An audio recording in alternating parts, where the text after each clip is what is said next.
জয় নিত্যানন্দ জয়াদ্বৈত চন্দ্র জয় গৌর ভক্ত বৃন্দ। শ্লোকান শ্লোকান নিত্যং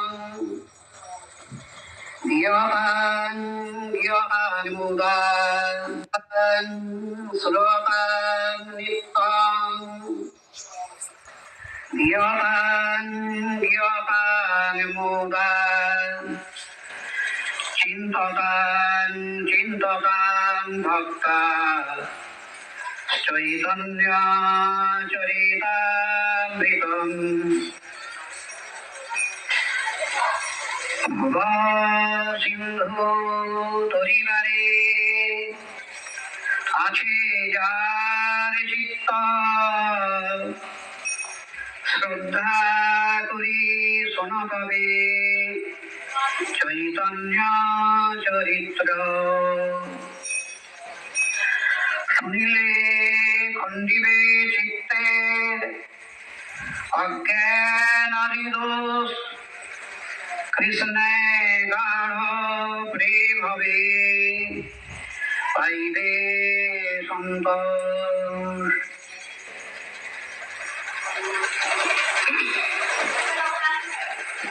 মুখং করোতি বাচালং পঙ্গুং লঙ্ঘয়তে গিরিম যৎকৃপাতমহং বন্দে পরমানন্দ মাধবম। পঙ্গুং লঙ্ঘয়তে শৈলং মূকমাবর্তয়িষ্যুতিম যৎকৃপাতমহং বন্দে কৃষ্ণ চৈতন্যমীশ্বরম। শ্রী গুরু ব্রহ্মানন্দে তাই গৌর হরি বল। জয় জয় শ্রী রাধে শ্রী শ্রী কৃষ্ণ চৈতন্য মহাপ্রভু কি, শ্রী শ্রী নিত্যানন্দ প্রভু কি, শ্রী অদ্বৈতাচার্য প্রভু কি, শ্রী বলহার পণ্ডিত কি, শ্রীদাস পণ্ডিত কি, নবদ্বীপ বাসী কি, নবদ্বীপ চন্দ্র কি, গৌর ভক্ত বৃন্দ কি, শ্রী শ্রী নামাচার্য হরিদাস ঠাকুর কি, শ্রী শ্রী নামাচার্য হরিদাস ঠাকুর কি, হরিদাস ঠাকুরের নির্জান মহোৎসব কি, হরিদাস ঠাকুরের নির্জান মহোৎসব কি। জয় জয় শ্রী রাধে।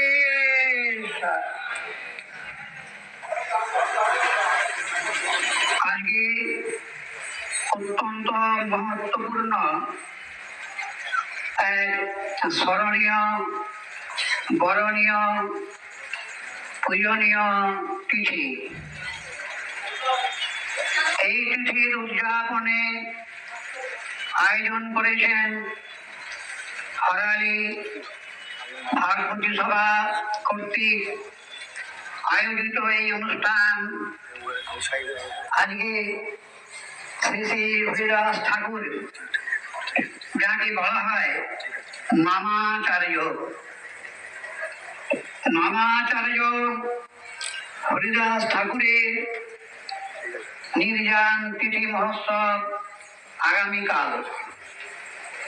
আজকে আমরা তাঁর পবিত্র চরিত্র শ্রবণে নিজেদেরকে ধন্য করার উদ্দেশ্যে তাঁরই অনন্ত গুণে, তার গুণামৃত সিন্ধুর বিন্দু স্পর্শ করার আমরা যত্ন নিচ্ছি, চেষ্টা করছি।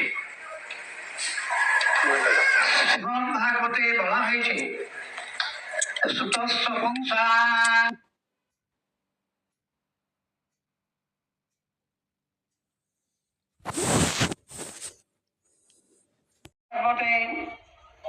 তৃতীয় স্কন্ধে বর্ণনা আছে যে মুকুন্দ পদারবিন্দ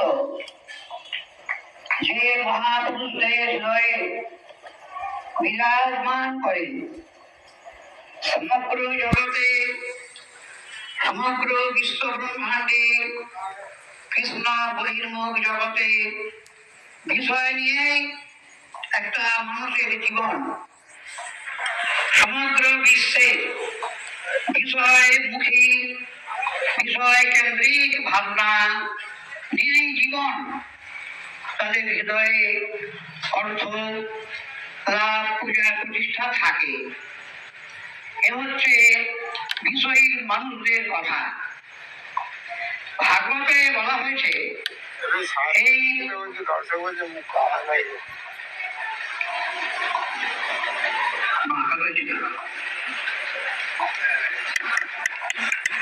এই ভাগবতে জানানো হয়েছে যারা মানব জীবনের মহত্ব অনুভব করেছেন, মানুষ হয়েছেন অসংখ্য, কোটি কোটি মানুষ আছেন, কিন্তু মানব জীবনের ধর্ম কর্ম কর্তব্য যারা সচেতন, এই মানব দেহ জ্ঞান বিজ্ঞান সম্পন্ন মানব দেহে যারা ভগবান মুকুন্দের পাদ পদ্মকে জীবনে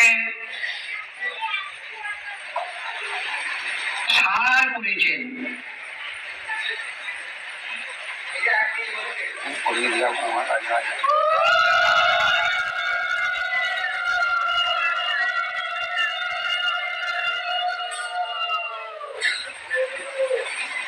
আপনারা বিশেষ যত্নপূর্বক কথাটা শুনবেন। ভাগবতের এটি একটি নিগূঢ় গভীর সিদ্ধান্ত। এই জ্ঞানগর্ভ উক্তির মধ্যে আমরা সচেতন হতে পারি। এখানে বলবেন যাদের হৃদয়ে যেসাং হৃদয়েষু মুকুন্দ পদারবিন্দম,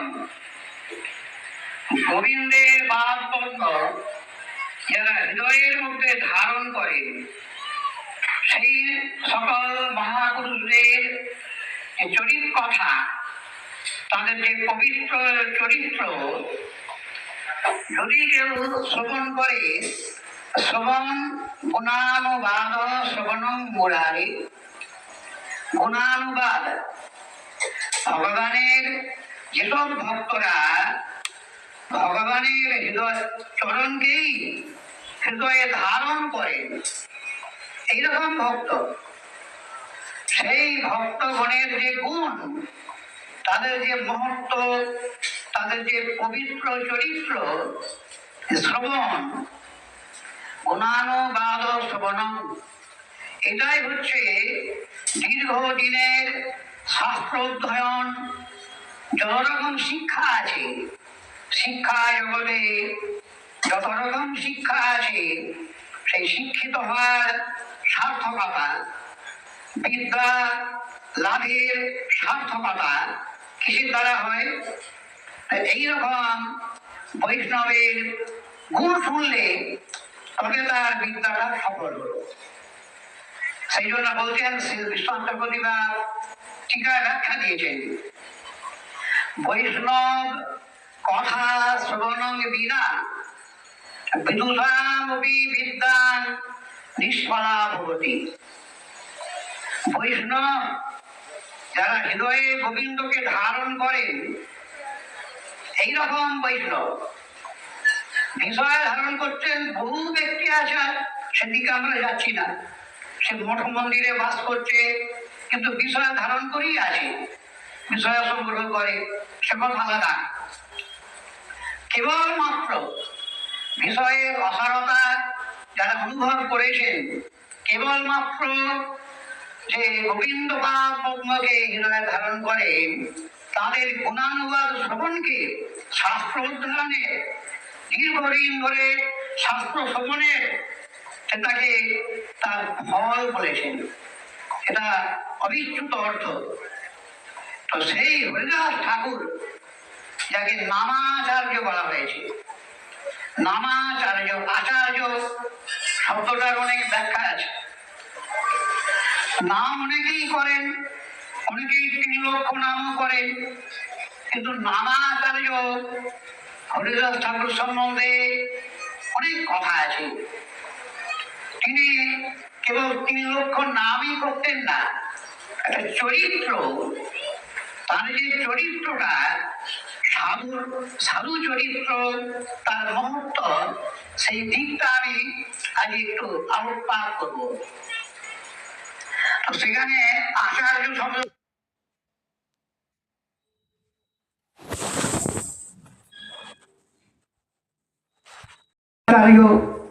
নামাচার্য, আচার্য কথাটা এখন খুব চালু হয়ে গেছে আমাদের সমাজে। এই যে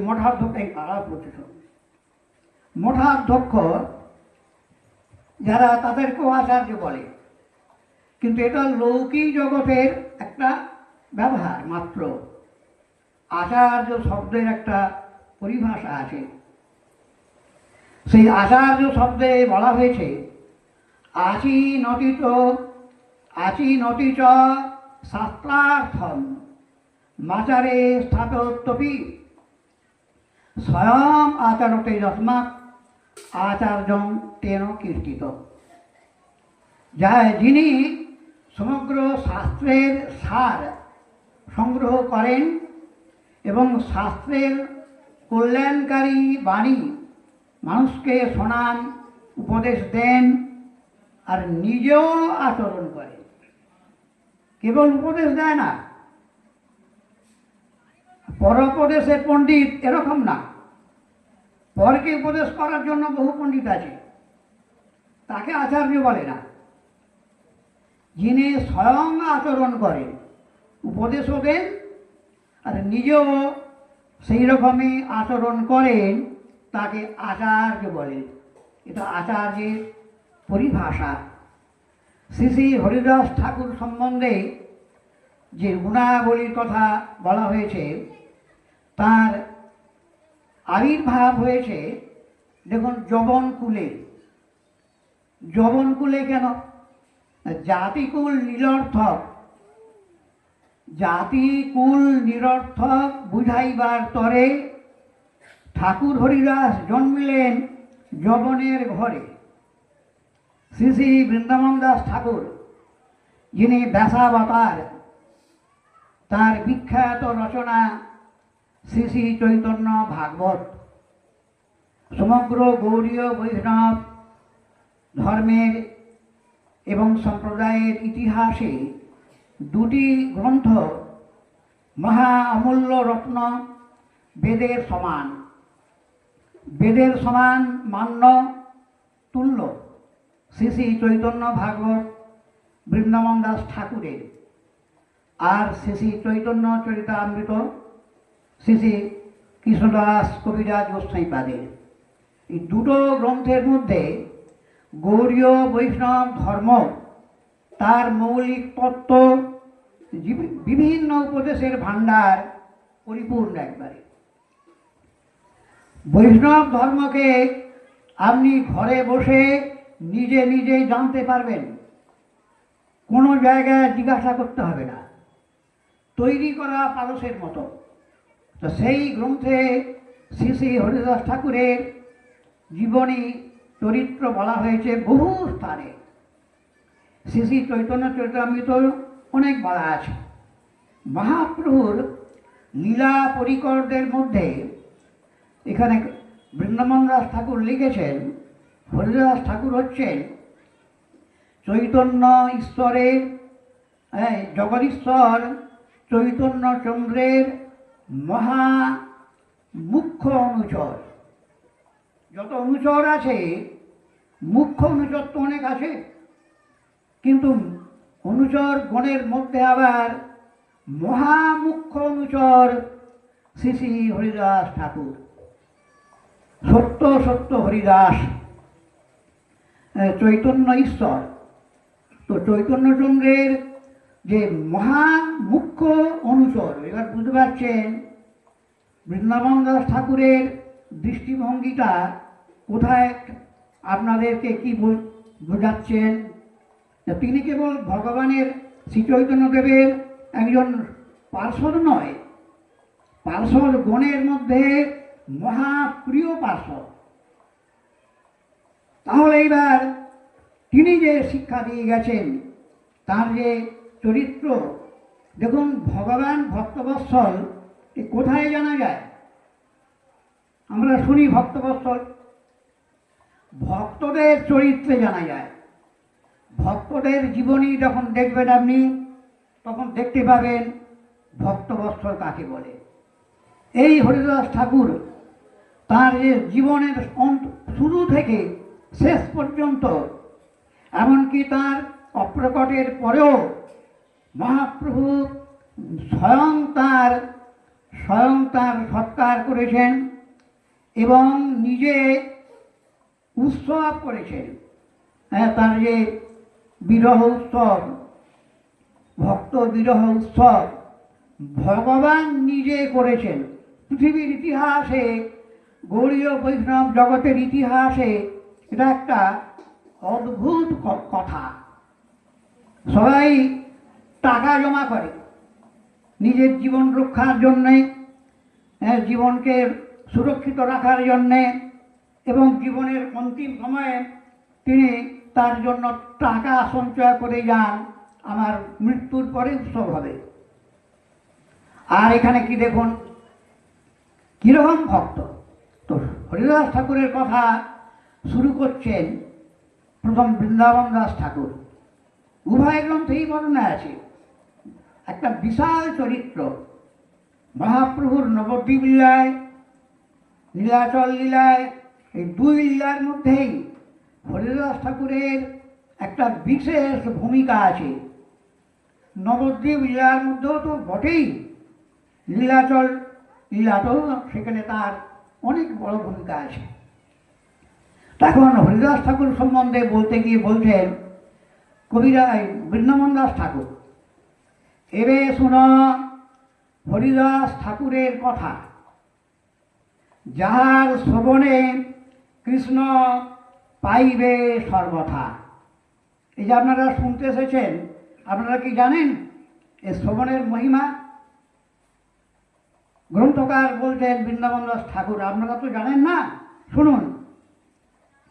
হরিদাস ঠাকুরের কথা আমি এখন বলতে আরম্ভ করছি। যার শ্রবণে কি হয়?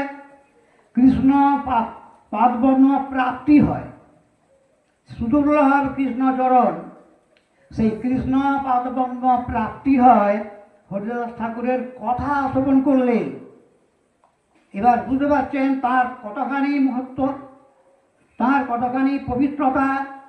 আপনাদের অনন্ত জন্মের পাপ ক্ষয় হয়ে যাবে। কখন প্রাপ্তি হয়? একটা জীবের ভগবত প্রাপ্তি কখন হয়? তার একটা তো যোগ্যতা আছে না? সেখানে অনন্ত বাসনা সমগ্র জগতে আচ্ছন্ন আছে।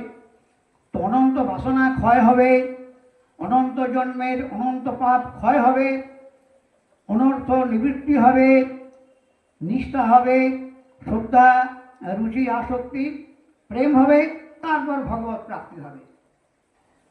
কিন্তু হরিদাস ঠাকুরের মহিমা এমন অদ্ভুত, এমন অলৌকিক, তার চরিত্রের মধ্যে এমন প্রভাব আছে যে সেই অচিন্ত প্রভাব যারা শ্রদ্ধা করে শুনবে, শুধু শুনবে, তাহলেই তার সমস্ত অনর্থ নিবৃত্তি, অনন্ত জন্মের পাপ ক্ষয় সমূহ, দুর্বাসনা নাশ, একেবারে সাক্ষাৎ গোবিন্দ পাদ পদ্ম লাভ হয়।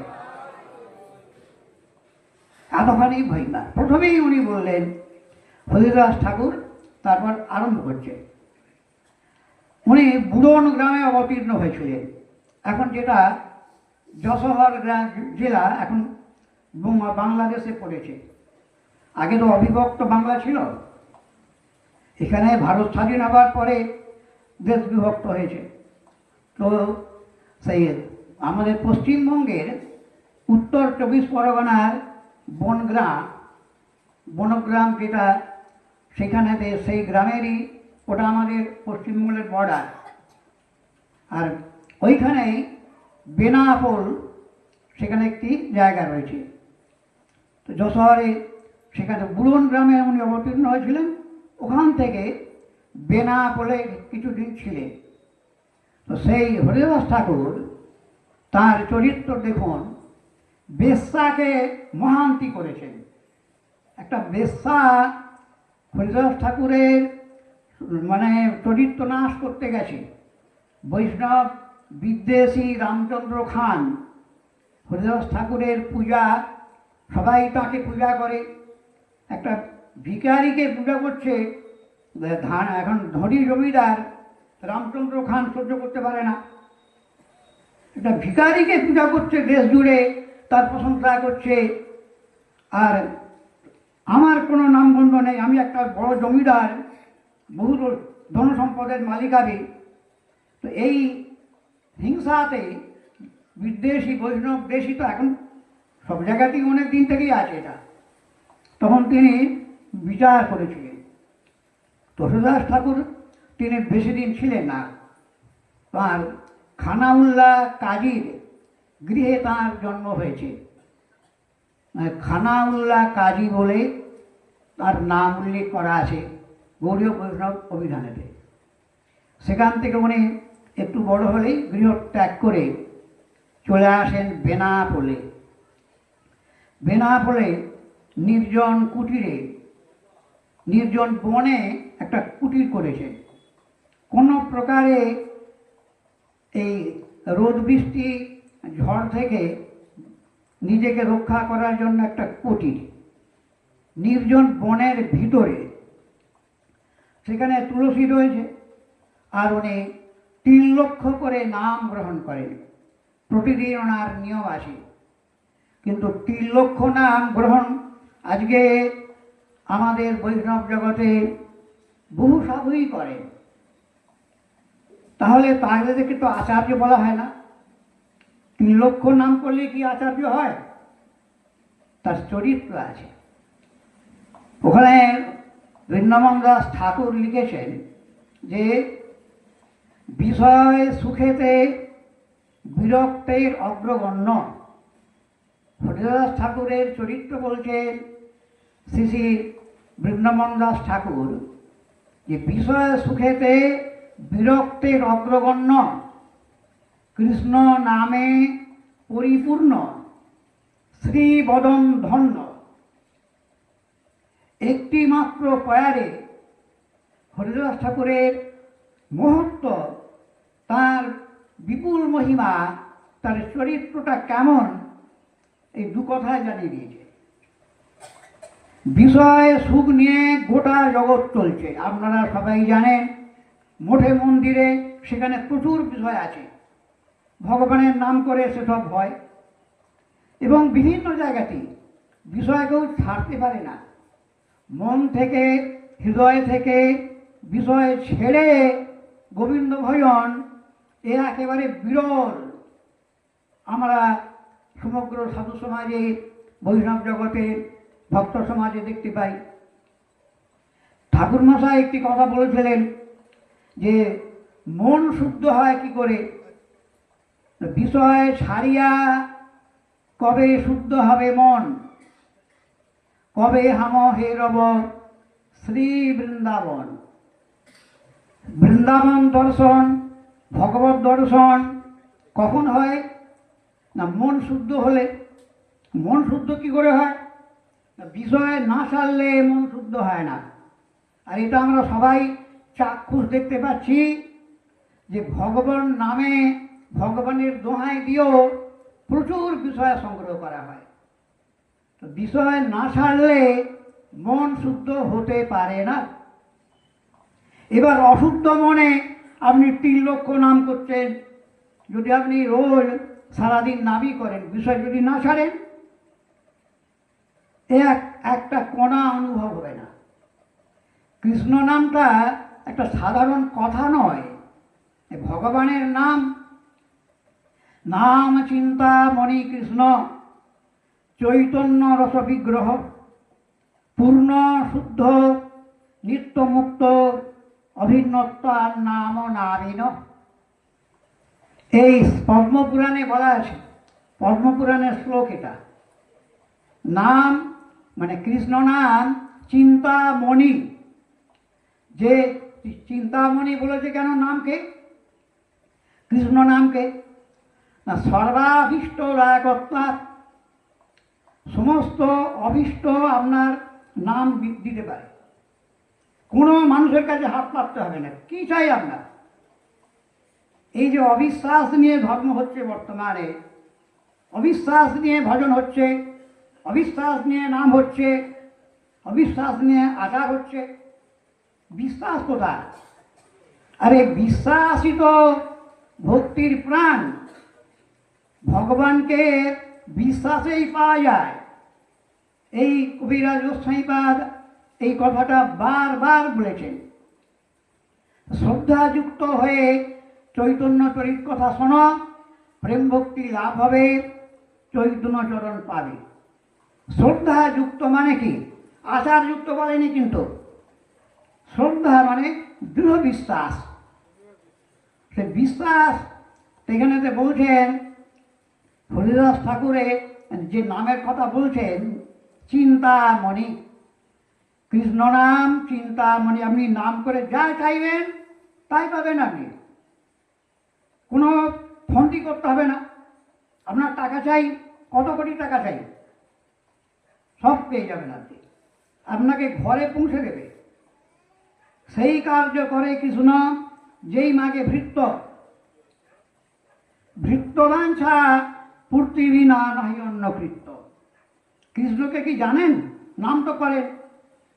কৃষ্ণের চরিত্রটা কেমন, ভগবান শ্রীকৃষ্ণের চরিত্র কেমন, তার স্বভাব কেমন, তার কারুণ্য, তার ঔদার্য কেমন, বলছেন যে ভৃত্য হতে পারে। এখন আচার্য করে তো সব তাদের 12টা বাজিয়ে দিয়ে গেছে। বর্তমানে তো আর ভৃত্য নেই কেউ। এখন এখানে সব ভগবান সাজছে। এখানে বলছেন ভৃত্য মানে ভগবানের দাস। এই যে হরিদাস ঠাকুর সম্বন্ধে এই গ্রন্থকার লিখেছেন বৃন্দাবন দাস ঠাকুর। সত্য সত্য হরিদাস, জগৎ ঈশ্বর, চৈতন্য চন্দ্রের মহামুখ্য অনুচর। সত্য সত্য হরিদাস ঠাকুর সত্য সত্যই তিনি মহাপ্রভুর অনুচর, সেবক, ভৃত্য। সত্য সত্যই ভৃত্য। এবং শুধু তাই নয়, ভৃত্যগণের মধ্যে ভগবানের যত ভৃত্য সেবক আছে, মহামুখ্য হরিদাস ঠাকুর।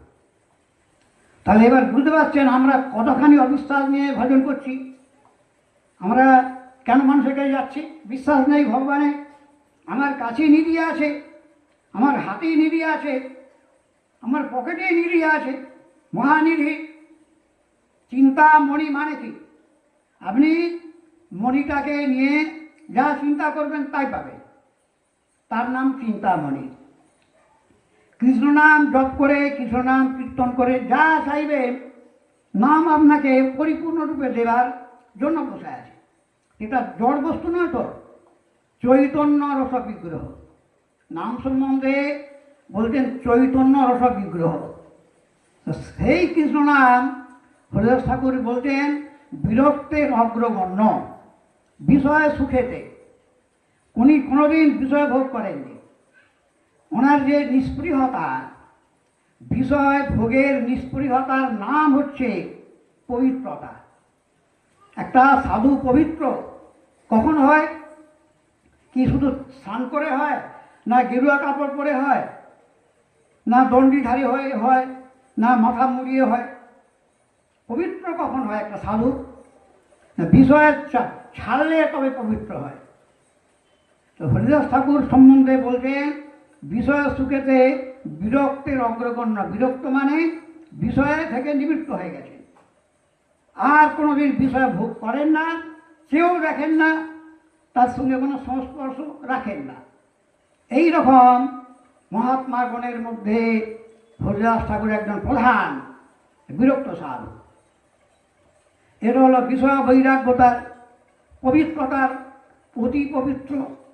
আর কৃষ্ণ নামে পরিপূর্ণ শ্রী বদন ধন্য। তার বদনটি কৃষ্ণ নামে পরিপূর্ণ হয়ে আছে। নাম ব্যতীত, কৃষ্ণ নাম ব্যতীত আর কিছু জানেন না। তিনি জপ করেন, কীর্তন করেন এবং তার এই নামময় জীবন, কৃষ্ণ নামময় জীবন, এই জন্যই তিনি আচার্য। এই জন্যই তাকে বলা হয় নামাচার্য শ্রী শ্রী হরিদাস ঠাকুর। তিনি এখন ওই যে বেনাপোলের কথা গুজরাট ত্যাগ করে বেনাপোলের কুটির নির্মাণ করে আসেন। তা রামচন্দ্র খান দেখুন টাকা খরচ করে ওই হরিদাস ঠাকুরের অপমান করার ব্যবস্থা করেছে। চিন্তা করুন, পকেট থেকে টাকা খরচ করে, যেমন বলে না নিজের নাক কেটে পরের যাত্রা নষ্ট করার চেষ্টা আর কি। তো পকেট থেকে টাকা খরচ করে সব সুন্দরী সুন্দরী বেশ্যাদেরকে শহর থেকে আনিয়েছে। নিয়ে যায় বলেছে, দেখো এই এখানে আমাদের গ্রামে একটা বৈরাগী আছে, তাকে সবাই পুজো করে, যেমন করে পারো তার চরিত্র নাশ করো, আর প্রমাণ না হলে আমি কিছু করতে পারবো না। এখন তোমরা তো সুন্দরী আছো, তোমরা ব্যবস্থা করো। টাকা দিয়ে 3-4 জন বেশ্যাকে আনিয়েছেন একদম চয়েস করে। সেই বেশ্যাদেরকে বলে দিয়েছেন একটা, ওদের মধ্যে একজন সুন্দরী যুবতী ছিলেন। বলে ঠিক আছে মহারাজ, কোনো চিন্তা করবেন না, আমি একদিনেই তার মনোহরণ করে নেব। আরে আমাদের দেখে দুনিয়া মুগ্ধ হয়ে যায়, আরে কোথাকার একটা বৈরাগী। ঠিক আছে, তাহলে লোক দেবো নাকি? বলে না না, আগে একদিন তো সঙ্গ হোক, তারপরে লোক নিয়ে যাবো। এবার সেই বেশ্যা গেছে নির্জন সেই বনের মধ্যে, পর্ণকুটির ঠাকুর নাম করছেন। তা বেশ্যা গিয়ে এখন সে চুপ করে দাঁড়িয়ে নেই, সে এমন হাবভাব প্রকাশ করছে, বস্ত্র উদ্ঘাটন করে এমনভাবে তাকে তার চোখের সামনে ভাবভঙ্গি প্রকাশ করছে, মুনির মন হরণ করে নেবে। দিব্য সুন্দরী অপ্সরার মতো তার দিব্য কান্তি। কিন্তু হরিদাস ঠাকুরকে বলছেন, এবার প্রণাম করে বলছে, ঠাকুর আমি বড় আশা নিয়ে এসেছি, তুমি তো দয়ালু সাধু, আমার আশাটা পূরণ করো। এখন তোমার প্রথম যৌবন, আমারও প্রথম যৌবন, আমার ইচ্ছা পূরণ করো। বললে দেখো তুমি বসো, আমি তো এখন, আমার নিয়ম আছে, নাম পূর্ণ না হলে আমি কোনো কাজ করিনি। বেশ ঠিক আছে, তোমার আশা পূরণ করবো, তুমি বসো। এবারে নাম করতে করতে রাত শেষ, এবার ভোর হয়ে গেছে। বেশ্যা কী করবে, এদিক ওদিক করে বলে, কী হলো ঠাকুর? বলে কী করবো, আমার নাম পূরণ হয় না, কী করবো? বলে একদিন না 3 দিন সেই বেশ্যাকে প্রভু হরিদাস ঠাকুর নাম শুনিয়েছেন। 3 দিনের মধ্যে বেশ্যা যখন যেদিনে বলবে আর তোমার আশা পূরণ করবো বলে, এখন বেশ্যার নাম শুনতে শুনতে বেশ্যাটাই এখন মাঝে মাঝে হরি হরি বলে ধ্বনি করছে বেশ্যাটা। তারপরে সেই বেশ্যা নাম শুনতে শুনতে তার মন ফিরে গেল। এবার দেখুন সাধুর মুখে নাম, তো এ তো আর ব্যবসায়ী লোকের মুখে নয়, নাম ব্যবসা করছে বহু লোক আছে, সে আলাদা কথা। এবারে বেশ্যাটা একদম সাষ্টাঙ্গ চরণে পড়েছে, বলছে আমাকে উদ্ধার করো ঠাকুর, আমি তো মহা পাপিষ্ঠ। নিজের পরিচয় দিয়েছে, রামচন্দ্র খানের কথা সব বলেছে। দেখুন আপনারা মনে করতে পারেন তার হরিদাস ঠাকুরের ভিতরে কোনো কামনা ছিল বোধহয় নাকি? বলছিল না যে আমি তোমার ইচ্ছা পূরণ করবো? হরিদাস ঠাকুর এবার বলছেন, দেখো রামচন্দ্র খানের কথা আমি সব জানি, তুমি যখনই আমার প্রাঙ্গণে এসেছিলে তখনই আমি এখান থেকে চলে যেতাম, কিন্তু তোমাকে কৃপা করার জন্যই, দেখুন দয়া কীরকম, আমার কাছে এসেছে একটা অতিথি, খালি হাতে ফিরে যাবে? সেই বেশ্যাকে এমনভাবে কৃপা করলেন, মহান্তি মানে একেবারে আপনাদের 64 মহান্ত আছে না, স্ত্রীলিঙ্গে মহান্তি হয় কথাটা, সব নানা জায়গা থেকে সাধুরা তাকে দর্শন করতে আসতে। তো বেশ্যা যখন এইভাবে বলতেন, প্রভু আমার উদ্ধার কী করে হবে, আমি তো বেশ্যা, আমি তো মহাপাপী। তখন বললেন, দেখো শোনো, আমি যে উপদেশ করছি সেই মতো কাজ করবে। কাজ দুষ্কর্ম সারা পৃথিবী ব্যাপী জীব মাত্রই করে, সেটা বড় কথা নয়। কিন্তু যদি সংকল্প করো আর কখনো করবে না এবং ভগবানেরই আশ্রয়ে থাকবে, ভগবান সব পাপ ক্ষয় করবে। আরে নামের আভাসে পাপ ক্ষয় করে দেয়। কোটি প্রায়শ্চিত্ত দ্বারা যে পাপ নাশ হয় না, কৃষ্ণ নামের আভাসেই সেই পাপ ক্ষয় হয়ে যায়। এটা ভক্তি শাস্ত্রের বিধান। ধর্মশাস্ত্র একটা কথা বলে, কিন্তু ভক্তি শাস্ত্র সবার উপরে। সুতরাং তোমার কোনো চিন্তা নেই। এই বলে উনি বেশ্যাকে তখন তিনি কৃষ্ণ নাম উপদেশ করলেন। আর শোনো, এবার বেশ্যাকে বলছে, তুমি এক কাজ করো, মস্তক মুন্ডন করো, তোমার ঘরে যা কিছু আছে, এর যত টাকা তুমি সংগ্রহ করেছো বেশ্যাবৃত্তি করে, সব টাকা ব্রাহ্মণদেরকে, দেবালয়কে দিয়ে দাও। খালি হাতে আমি এখানে থাকবো না, আমি এক্ষুনি চলে যাচ্ছি এখান থেকে। এই কুটিরে তুমি বাস করবে, শুষ্ক চর্পণ করবে, ইন্দ্রিয় দমন হবে। ইন্দ্রিয় দমন হলেই ভগবানের প্রকাশ হবে তোমার। এইভাবে বেশ্যাকে উপদেশ দিয়ে এবার কৃষ্ণ নাম উপদেশ করলেন। হরে কৃষ্ণ কৃষ্ণ কৃষ্ণ হরে হরে, হরে রাম রাম রাম হরে হরে। নাম উপদেশ করে দিয়ে উনি ওখান থেকে চলে গেলেন। এবার দেখুন, হরিদাস ঠাকুরের অপযশ তৈরি করতে গিয়ে এখন তার খ্যাতি শতগুণে বেড়ে গেল। যে ঠাকুরের কৃপা দেখো কীরকম, একটা বেশ্যাকে মহা পবিত্র করে দিয়েছেন। এই হলো একটা চরিত্র। আর একবার দেখুন, মায়া এসেছিলেন, মায়া দেবী। এবার উনি, এটা গেল বেনাপোলের কথা। বেনাপোল থেকে ঠাকুর এখন ওখান থেকে চলে এলেন শান্তিপুরে। শান্তিপুরে ফুলিয়াতে গুফা তৈরি করে ওখানেতে নির্জন গঙ্গা তীরে গুফা নির্মাণ করে সেখানে থাকে।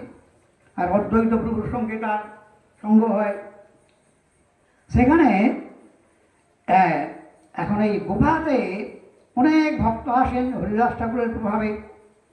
ব্রাহ্মণ ঘরে ভিক্ষা নির্বাহন করেন আর 3 লক্ষ নাম করেন। হরিদাস ঠাকুরকে যখন দেখলেন আচার্য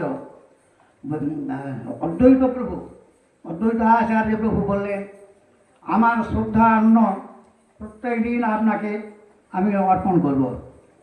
তখন উনি বলছেন, সে কী কথা, এখানে ব্রাহ্মণ রয়েছে কত, অসংখ্য ব্রাহ্মণ, না ব্রাহ্মণ ছেড়ে দিয়ে আমি একটা জবন জাতি, হীন জাতি, আমাকে শ্রাদ্ধন্য দেবেন, শ্রাদ্ধান্ন দেবেন? বলে, আরে হরিদাস ঠাকুরকে বলতেন অদ্বৈত আচার্য প্রভু, তুমি খাইলে হয় কোটি ব্রাহ্মণ ভোজন, তুমি যদি ভোজন করো তো কোটি ব্রাহ্মণের ভোজনের যে ফলটা হয় না, তুমি ভোজন করলে তার চেয়ে বেশি হবে। অতএব তুমি কোনো চিন্তা করো না। তো এরকম চরিত্র। এখন সেই হরিদাস ঠাকুরের যে গুফাটা, সেই গুফার মধ্যে উনি ভজন করতেন। তো গুফাতে যখন যারা ওনার কাছে দর্শন করতে যান, দেখেন খুব জ্বালা হচ্ছে, এত জ্বালা হচ্ছে, গুফার ভিতরে ঢুকলেই সে জ্বালাতে একদম অস্থির করে দেয়। সবাই তখন বিচার করে, কী ব্যাপার, হরিদাস ঠাকুরকে জিজ্ঞাসা করে, আপনার কোনো জ্বালা হয় না? বলে, না তো, আমার কিছু বুঝতে পারিনি তো। এখানে ফুলিয়াতে বড় বড় সব মাল আছে, মাল বৈদ্য, যারা সব সাপুরে সাপ ধরে, এদেরকে মাল বৈদ্য বলে। বলে না, মালেরা সাপ ধরতে এসেছে। এখন সেই বৈদ্যদের কাছে গিয়ে এবার বলতে, দেখুন তো হরিদাস ঠাকুরের গুফাতে যখন আমরা যাই এত জ্বালা হয় কেন, কিছু তো আমরা বুঝতে পারিনি। সেই বৈদ্য গণনা করে বলছেন, ওরে বাবা, হরিদাস ঠাকুরের গুফার নিচে এক মহা ভয়ঙ্কর নাগ আছে। সেই ভয়ঙ্কর মহানাগ তারই বিষের জ্বালাতে ওখানে তোমাদের লাগে সেই বিষটা। তো জায়গা তো হরে ঠাকুরে জিজ্ঞাস কর, বলে না আমার কিছু নেই, তো আমি তো বেশ সুখেই আছি। কিন্তু তোমাদের যদি জ্বালা হয়, তোমাদের করা হবে না, তো জ্বালা হয় তো কি হয়, তখন বললে কি আচ্ছা ঠিক আছে, আমি তোমাদের যখন জ্বালা হয় তাহলে আমি আর থাকবো না, এই আমি আর থাকবো না। আজকে যদি উনি না যান, যিনি যে মহাশয় আমার উপার নিচে থাকেন, উনি যদি আজকে না চান, আমি কালকে এখান থেকে অন্য জায়গায় চলে যাব। আমার তো কোনো আশ্রম ঠিকানা নেই, যে কোনো জায়গায় আমি যাচ্ছি, যাবো আমি। এই যে গীতায় বলা আছে না, অনিকেতন, সাধুদের একটা সাধুত্বের ভক্তের একটা লক্ষণ দিয়েছেন, অনিকেতন, মানে যার কোনো নির্দিষ্ট নিকেতন নেই, সেই ভক্ত ভগবানের খুব প্রিয়। এখন তো আপনারা বলবেন মঠ মন্দির নেই, কিরম সাধুরে বাবা, এখনকার জনতাও যেমন তেমনি সব। অনিকেতন, হরিদাস ঠাকুর কখনো কোথাও নির্দিষ্টভাবে এক জায়গায় থাকতেন না, তো তার কোনো ঠিকানাই নেই। তো উনি বলে ঠিক আছে, আমি তাহলে কাল চলে যাব। এই কথা বলতে বলতেই সঙ্গে সঙ্গে সবাই বসে আছেন গুহার ভিতরে, দেখছেন একটা বিরাট মহানাগ বেরিয়েছে। সে একদম জল করছে, একটা মণি, মহামণি জল করছে একদম। সে বিরাট সর্প, নীল পিতল শুক্লবর্ণ, পরম মনোহর, সে মহাভয়ঙ্কর। সব দেখে ভয় পেয়ে গেছে সবাই, সব কৃষ্ণ কৃষ্ণ স্মরণ করছে ভয়েতে। হরিদাস ঠাকুর দেখুন, তার প্রভাব দেখুন, উনি যে বললেন উনি যদি না যান আমি চলে যাব, কিন্তু নাগ নিজে চলে যাচ্ছে। হরিদাস ঠাকুরের ইচ্ছা বুঝতে পেরে তিনি এবার ওখান থেকে বেরিয়ে পড়ে, গুহার ভিতর থেকে বেরিয়ে পড়েই আর উনি এই ওখান থেকে গঙ্গায় চলে গেলেন। যখন যাচ্ছে, তার যে কি বিশাল আকৃতি, নীলবর্ণ, পীতবর্ণ, মানে সাদা বর্ণ, আর ঝলমল করছে একবারে। সে মহানায়ক চলে গেল, সবাই দেখতে পেল। সেই থেকে হরিদাস ঠাকুরের প্রভাব ওই শান্তিপুরেতে, ফুলিয়াতে একদম ব্যাপকভাবে প্রকাশ হয়ে গেল। বিপ্রেরা, তখনকার দিনে বিপ্রেরা খুব বৈষ্ণব বিদ্বেষী ছিল অনেক জায়গায়, সবাই তখন হরিদাস ঠাকুরকে শ্রদ্ধা করতে লাগলেন। এ হলো তার একটা প্রভাব। এবার তিনি দেখুন মায়া দেবীকে জয় করেছেন। আচার্য কি এমনি হয়? এখন যখন শান্তিপুরে ওই গুহার তীরে তিনি ভজন করছেন, এক সুন্দর তুলসী রোপণ করে দিব্য বেরিতে রয়েছে। আর একদিন পূর্ণিমা রাত্রিতে জ্যোৎস্না ঝলমল করছে, নির্জন গুফা, কেউ সেখানে নেই, একেবারে একা। এই যে একাকী নির্জনে বাস হরিদাস ঠাকুর জীবনেতে আমরা দেখতে পাই। তারপরে দেখছে কি একজন দিব্য সুন্দরী, তার অঙ্গের কান্তিতে গোটা অঙ্গন আলোকিত হয়ে গেছে। দিব্য সুন্দরী সেই দেবী এখন এসে হরিদাস ঠাকুরকে প্রণাম করে বলছেন যে দেখুন ঠাকুর, আমি বড় আশা নিয়ে এসেছি। আপনার ওই যে বিশ্বাস বলেছিল না, আপনার প্রথম যৌবন, খুব আশা নিয়ে এসেছি। আপনি তো সাধু, সাধুরা দয়ালু হয়, অবতারণা খুব সুন্দর, সাধুরা দয়ালু হয়, অতএব আমার আশাটা নিশ্চয়ই পূরণ করবেন আপনি।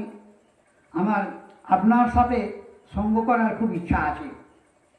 তো বলে আচ্ছা ঠিক আছে, তুমি বসো, আমি এখন নাম পূরণ করে তবে তোমার আশা পূরণ করবো। মানে আমার নামের যে সংখ্যা আছে, সংখ্যাটা পূর্ণ হয়ে গেলে তখন তোমার আশা পূর্ণ হবে, তুমি বসো তাহলে। তো সে ওই একই এমন অঙ্গ প্রকাশ করছেন, সাক্ষাৎ মায়া দেবী এসেছিলেন। সে সাধারণ রমণী নয়, স্বর্গের অপ্সরা নয়, যিনি ব্রহ্মাকে মহাদেবকে পর্যন্ত মোহিত করেছেন, জগৎ মোহিনী সেই মায়া দেবী, তিনি এসেছেন তাকে এমন অঙ্গ প্রকাশ করছেন, বস্ত্র উদ্ঘাটন করে অনাবৃত অঙ্গ প্রদর্শন করছেন। কিন্তু কবিরাজ গোস্বামীপাদ, এটা শ্রীচৈতন্য চরিতামৃতে বর্ণনা আছে, কবিরাজ গোস্বামীপাদ বলছেন যে কৃষ্ণ নামাবিষ্টমন সদা হরিদাস, অরণ্যে ররিত হইল স্ত্রীভাবের প্রকাশ। তাদের মন প্রাণ কোথায়? কৃষ্ণ নামাবিষ্ট। কৃষ্ণ নাম, এই নামটা কীরকম জানেন? মহাপ্রভু তো নাম এনেছেন, তিনি স্বয়ং উপদেশ করেছেন।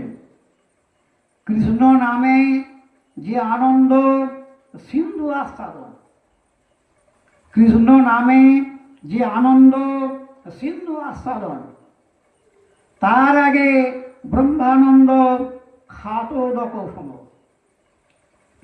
যে ব্রহ্মানন্দ, অনির্বাচ্য ব্রহ্মানন্দ, ব্রহ্মকে উপলব্ধি করে, ব্রহ্মকে অনুভব করে যে আনন্দ হয়, তার নাম ব্রহ্মানন্দ।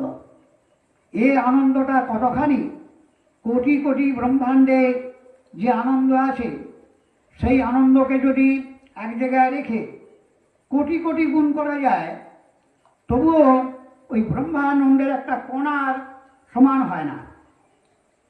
এই জন্য ওই ব্রহ্মানন্দকে শ্রুতি বললেন অনির্বাচ্য আনন্দ। তো ব্রহ্মানন্দটা অনির্বাচ্য, আর ভগবানকে ভজন করে আনন্দ হয়, সেটা অনির্বাচ্যতর আরও বেশি। তো এখানেতে হরিদাস ঠাকুর কি করছেন? ভজন করছেন, তো নাম ভজন করছেন। তার যে আনন্দটা ব্রহ্মানন্দের চেয়েও আরও বেশি। তো সেইটাই বলছেন কবিরাজ, তার মন কোথায়? কৃষ্ণ নামাবিষ্ট মন সদা হরিদাস। বিষয়ের সঙ্গে সংস্পর্শ রহিত যে জীবন, এই হচ্ছে শুদ্ধ জীবন। আমরা সবাই জানি, অনেকেই ভজন করেন, অনেকেই বৈরাগী হয়, অনেকেই সন্ন্যাসী হয়, বিষয় ছেড়ে গোবিন্দ ভজন এটা প্রায় দেখা যায় না, অতি বিরল। বিষয় ছেড়ে গোবিন্দ ভজন। এই হরিদাস ঠাকুর যে প্রথমেই একটি কথা বলেছেন, বিষয় সুখে বিরক্তির অগ্রগণ্য, তো সেই কৃষ্ণ নামে যে আনন্দ সিন্ধু, সেই আনন্দেই তো উনি মগ্ন। অতএব সেখানে মায়া লেগে এসেছেন, ওনার মনের কোনো বিকারই নেই, নির্বিকার। এত চেষ্টা করছে মায়াদেবী, মনটাকে মুগ্ধ করতে চেষ্টা করছে, কিন্তু কোনো প্রকারেই হরিদাস ঠাকুর মনকে গোবিন্দ নাম থেকে সরাতে পারে না। 3 দিন, একদিন নয়, একদিন, 2 দিন, 3 দিন।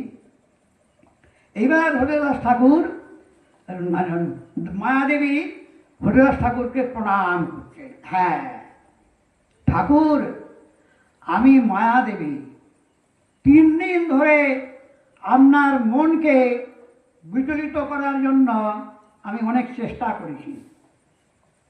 মুনিদের তো দূরের কথা, ব্রহ্মা সৃষ্টিকর্তা, ভগবানের পুত্রটা তাকে বলা হয়। ভগবানের নাভি কমল থেকে ব্রহ্মার জন্ম, তাকে আমি মোহিত করে দিয়েছি। যিনি 3,07,000 বছর তপস্যা করে ভগবানকে দেখেছিলেন, সেই ব্রহ্মা, তাকেও আমি মোহিত করেছি। মহাদেব, দেবাদিদেব, মহাযোগেশ্বর, তাকেও আমি মোহিত করেছি। কিন্তু ঠাকুর বলিহারই যায়। আপনার ভজন, আপনার সাধন, আপনার ভক্তি, আপনার বৈরাগ্যকে আমি সহস্র কোটিবার প্রণাম করি। আপনার চরণে আমার কোটি কোটি প্রণাম। এই জন্য শ্রী শ্রী পূজ্যপাদ রামদাস বাবাজি মহারাজ, যিনি আধুনিক যুগে নাম তত্ত্ববিদ আচার্য ছিলেন, নাম গ্রহণ করেন অনেকে, কিন্তু নাম তত্ত্ববিদ কয়েকজন মাত্র হয়, কোনো পাওয়াই যায় না। নামের তত্ত্বকে যারা জানে, নামের মহিমাকে যারা উপলব্ধি করে, তাদেরকে নাম তত্ত্ববিদ বলা হয়। শ্রী শ্রী পূজ্যপাদ রামদাস বাবাজি মহারাজ একজন নাম তত্ত্ববিদ আচার্য ছিলেন, নামের মহিমা উনি অনুভব করেছেন। তো সেই উনি বলেছেন মায়া গুরু হরিদাস, এই কথাটা কিন্তু যথার্থ। মায়াদেবী এখানে তো হরিদাসকে প্রণাম করে বলছেন, ঠাকুর আমাকে উপদেশ করুন। আমি তো শিবের কাছে আমি রাম নাম পেয়েছি, রাম নাম মানে মুক্তিদান করে, তারক, আর কৃষ্ণ নাম প্রেম দান করে, এটা পারক। এখন আমি তো শিবের কাছে রাম নাম পেয়েছি, কিন্তু প্রেম আমি তো এখনো পাইনি। আমাকে যাতে প্রেম লাভ করতে পারি, কৃষ্ণ প্রেম, সেইটা আমাকে কৃপা করে উপদেশ করুন। মায়াদেবীকে হরিদাস ঠাকুর উপদেশ করেছেন। এবার বুঝতে পারছেন কীরকম সাধু হরিদাস ঠাকুর, তার মহত্ব, তার সাধুত্ব, তার চরিত্র কি প্রকার অলৌকিক। তো কৃষ্ণ নাম যারা গ্রহণ করেন, কৃষ্ণ নামে যারা সেই এই যে বিরক্তের অগ্রগণ্য, তো নাম উনি উপদেশ করলেন, ঠিক আছে আপনি নাম করুন, নাম করতে করতে প্রেম পেয়ে যাবেন। কৃষ্ণ নাম এ তো মহামহিমান্বিত নাম। নামের আভাসে পাপ ক্ষয় হয়, নামের আভাসে সংসার বাসনা ক্ষয় হয়, কিন্তু শুধু অপরাধের জন্য। দেখুন আজ বিশ্বজুড়ে নাম হচ্ছে, দেশ জুড়ে, কিন্তু নামের ফল কেন পায় না কেউ বিচার করে না। আমি তো দেখিনি নামের ফল কেন পাচ্ছি না বলে কোনো প্রশ্ন আমার কাছে এসেছে বা কেউ করেছে, যে এত নামের মহিমা শাস্ত্রে আছে, পণ্ডিতদের ব্যাখ্যা শুনছি, অথচ নামের মহিমা আমি কেন পাচ্ছি না। সে এক, দেখুন নামের মহিমা তো অনন্ত। এখানে মহাপ্রভু বলেছিলেন, এক কৃষ্ণ নামে করে সর্বপাপ নাশ। কে বিশ্বাস করে কি? এই যে বললাম যে অবিশ্বাস রোগটা সবাইকে শেষ করে দিয়েছে। এত দেখছেন নাম হচ্ছে, মন্দির হচ্ছে, এত মঠ মন্দির, বড় বড় অনুষ্ঠান হচ্ছে, একদম ঘটা করে, বিশাল সমারোহে। বিশ্বাস কোথায়? এখানে এক কৃষ্ণ নামের ফল বলেছেন মহাপ্রভু, সব পাপ নাশ করে। ওইটুকুই নয়, প্রেমের কারণ ভক্তি করেন প্রকাশ। প্রেমের কারণ ভক্তি মানে শুদ্ধা ভক্তি, নিষ্কাম ভক্তি। মানুষ যে কামনার জগতে বসে আছে, ওটা শুদ্ধ ভক্তি না। তো এই নাম করলে কি হয়? নামের মহিমা বলছেন মহাপ্রভু, সর্বপাপ নাশ করে এবং প্রেমের কারণ যে শুদ্ধ ভক্তি, ওটাকেও প্রকাশ করে। প্রেমের উদয় হয়, প্রেমের বিকার, শ্বেত কম্প পুলক গদগদ বস্তুধার, অনাসে ভবক্ষয় কৃষ্ণের সেবন, এক কৃষ্ণ নামের ফলে পাই এত ধন। কেন হয় না? না অপরাধ, বৈষ্ণব নিন্দা জগৎ মুখরিত। আজকে বৈষ্ণব নিন্দা, সাধু নিন্দা বহু জায়গায় আমরা দেখতে পাই। সাধুই সাধুর নিন্দা করছে, সাধুই সাধুর নিন্দা করছে। এতে কি হয়? ত্রিলোক কেন সারা জীবন করুন না, বহু জন্ম করে যদি শ্রবণ কীর্তন, তথাপি না পায় কৃষ্ণপদে প্রেম ধন। তো সেই হরিদাস ঠাকুরের এই দিব্য চরিত্র মায়া গুরু হরিদাস, এই জন্যই ওনার কীর্তনের মধ্যে বর্ণনা আছে যে মায়াদেবীর গুরুদেব হচ্ছেন হরিদাস ঠাকুর, মায়াদেবী ওনার শিষ্যা। এইরকম হরিদাস ঠাকুর, তাকে এই জন্যই তো নামাচার্য বলে। এবার হরিদাস ঠাকুর তিনি এখন ওই শান্তিপুরে ওখানে যখন বিচার করছিলেন, কাজী ওনাকে ধরে নিয়ে গেছিলেন, 22 বাজারে বেত্রাঘাত করেন যে জবন হয়ে আর এই যে হিন্দু ধর্ম আচরণ করছে, একে এর শাস্তি দিতে হবে। তো মুলুকপতি আগে, এখন মানে মুলুক শব্দটা তখন ছিল আর কি। এখন যেমন ডিস্ট্রিক্ট ম্যাজিস্ট্রেট একটা পরগনা, তখন ছিল মুলুক। এটা তো আকবর সময়ে মুসলমানের রাজ্যকালে, তখন মুঘল আমল, এটা মুঘল সাম্রাজ্যের সময়। তো মুলুকপতি তার আন্ডারে কিছু কাজী থাকতো, আর কাজীগণ রাজাদের শাসন করত। এইরকমই কাজী তখন বলছে মুলুকপতিকে যে আপনি হরিদাস ঠাকুরকে ধরে নিয়ে এসে দণ্ড দিন। তো ঠাকুরকে নিয়ে এসেছেন, বলে তুমি যবন হয়ে আর যবন ধর্ম ছেড়ে দিয়ে আর হিন্দু ধর্ম গ্রহণ করো। হিন্দুদের ধর্ম তো নিকৃষ্ট ধর্ম, হিন্দুদের ধর্ম নিকৃষ্ট। হিন্দুদেরকে দেখলে আমরা ভাত পর্যন্ত খাইনি, স্নান না করলে আমরা শুদ্ধ হইনি। তখন এবার হরিদাস ঠাকুরের তো বলছেন অহ বিষ্ণুর মায়া। হরিদাস ঠাকুর শুনে বলছেন অহ বিষ্ণুর মায়া। এইখানে একটা চরিত্র বলছি, 22টা বাজারে বেত্রাঘাত করেছিলেন। হরিদাস ঠাকুরকে আঘাত করবে কার ক্ষমতা আছে?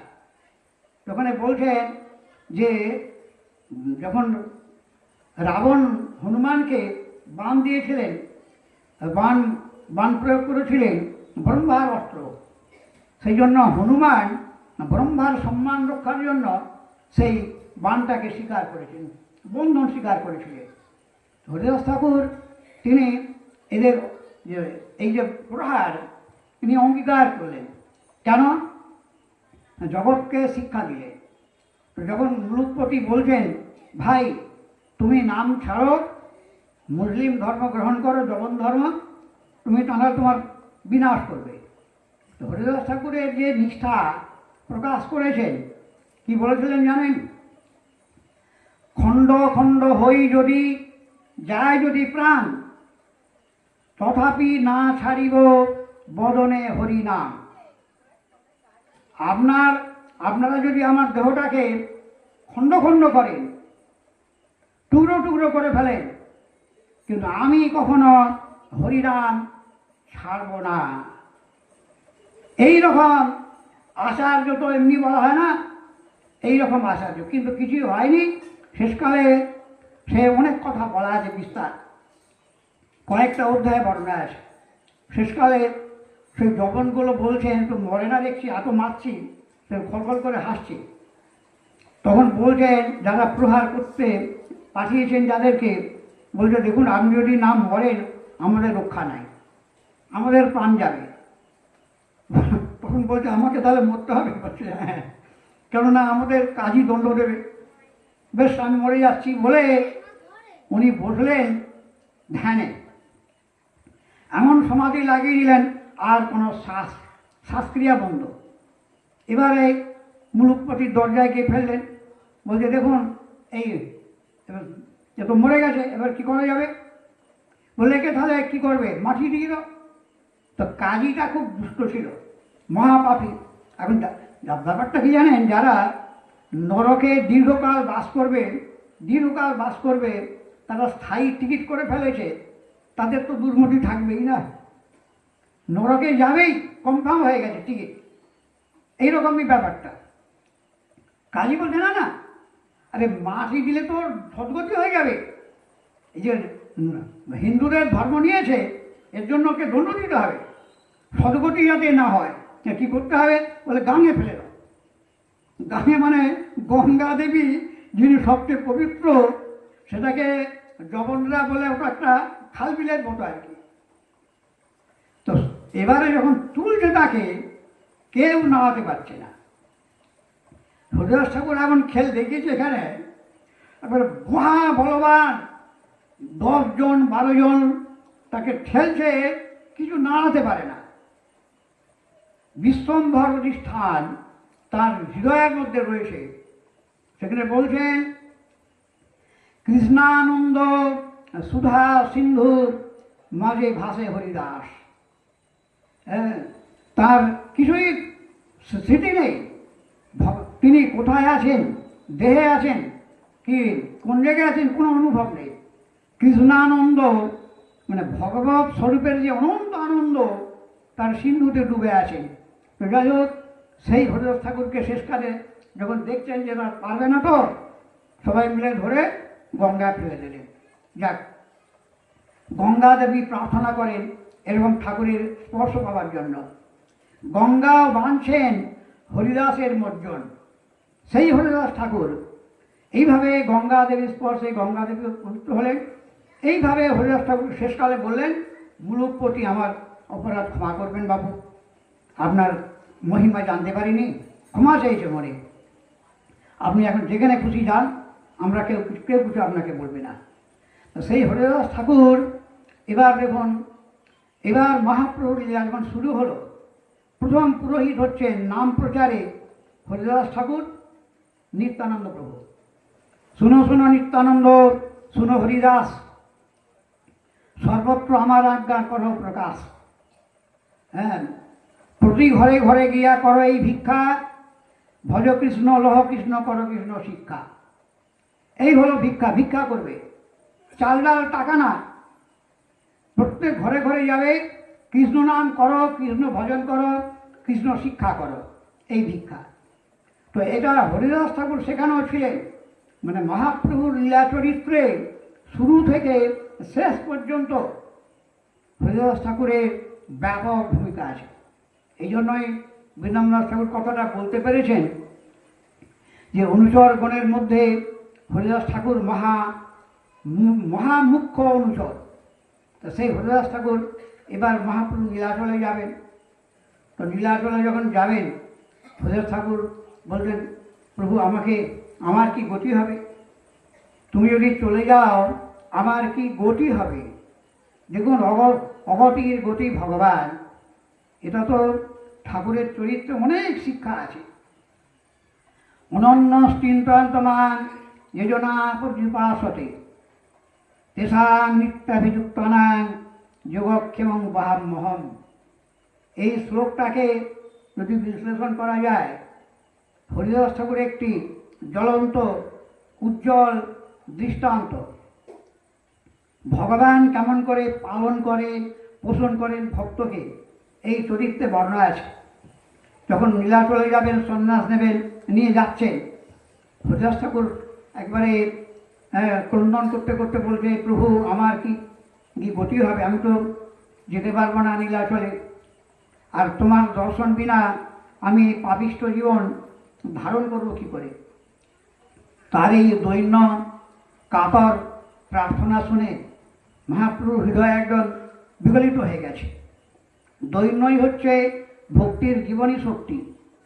যেখানে দৈন্য নেই সেখানে ভক্তি নেই, যেখানে দম্ভ সেখানে কেবল দম্ভ আর অপরাধ থাকে। আর ভক্তি থাকে কোথায়? যেখানে দীনতা থাকে, নম্রতা থাকে, বিনয় থাকে, অকপটতা থাকে। হরিদাস ঠাকুরকে বলছে, হরিদাস তুমি চিন্তা করো না, আমি তো যাচ্ছি নীলাচলে, জগন্নাথকে আমি তোমার হয়ে বলবো, তুমি দুঃখ করো না, আমি তোমাকে নিয়ে যাওয়ার ব্যবস্থা করবো। এইভাবে হরিদাস ঠাকুরের সান্ত্বনা দিয়ে চলে গেলেন। এবার যখন দক্ষিণ দেশ থেকে ফিরে এলেন, কাশী মিশ্র গৃহে মহাপ্রভু ছিলেন, যাকে গম্ভীরা বলা হয়। ওই গম্ভীরা হচ্ছে কাশী মিশ্র, যিনি জগন্নাথের সেবার সমস্ত পরিপাটি বিধান দেন, প্রধান পুরোহিত, রাজারও পুরোহিত এই কাশী মিশ্র। কাশী মিশ্রের গৃহে প্রভু থাকতেন। তো ভক্তগণ যখন গেছেন, সব ভক্তগণের ব্যবস্থা মানিনাথ পট্টনায়ককে বললেন, এদের সব থাকার ব্যবস্থা করবে, প্রসাদের ব্যবস্থা করবে। এবার বলছেন, হরিদাস কোথায়? দেখুন, এত হাজার হাজার মহাপ্রভুর ভক্ত, কিন্তু হরিদাস ঠাকুর কোথায় মহাপ্রভু কিন্তু ভুলে যায়নি। এই জন্য শ্রীমদ্ ভাগবতে একটি শ্লোক আছে যে কৃতজ্ঞ ভগবানকে কৃতজ্ঞ বলে কেন? একদিন যদি কেউ ভজন করে, ভগবান তাকে কোনোদিন ভুলে যায় না। একদিন যদি কেউ ভাগবত শোনে, একদিন সারা জীবনে, তাহলেও ভগবান তাকে মনে রাখে।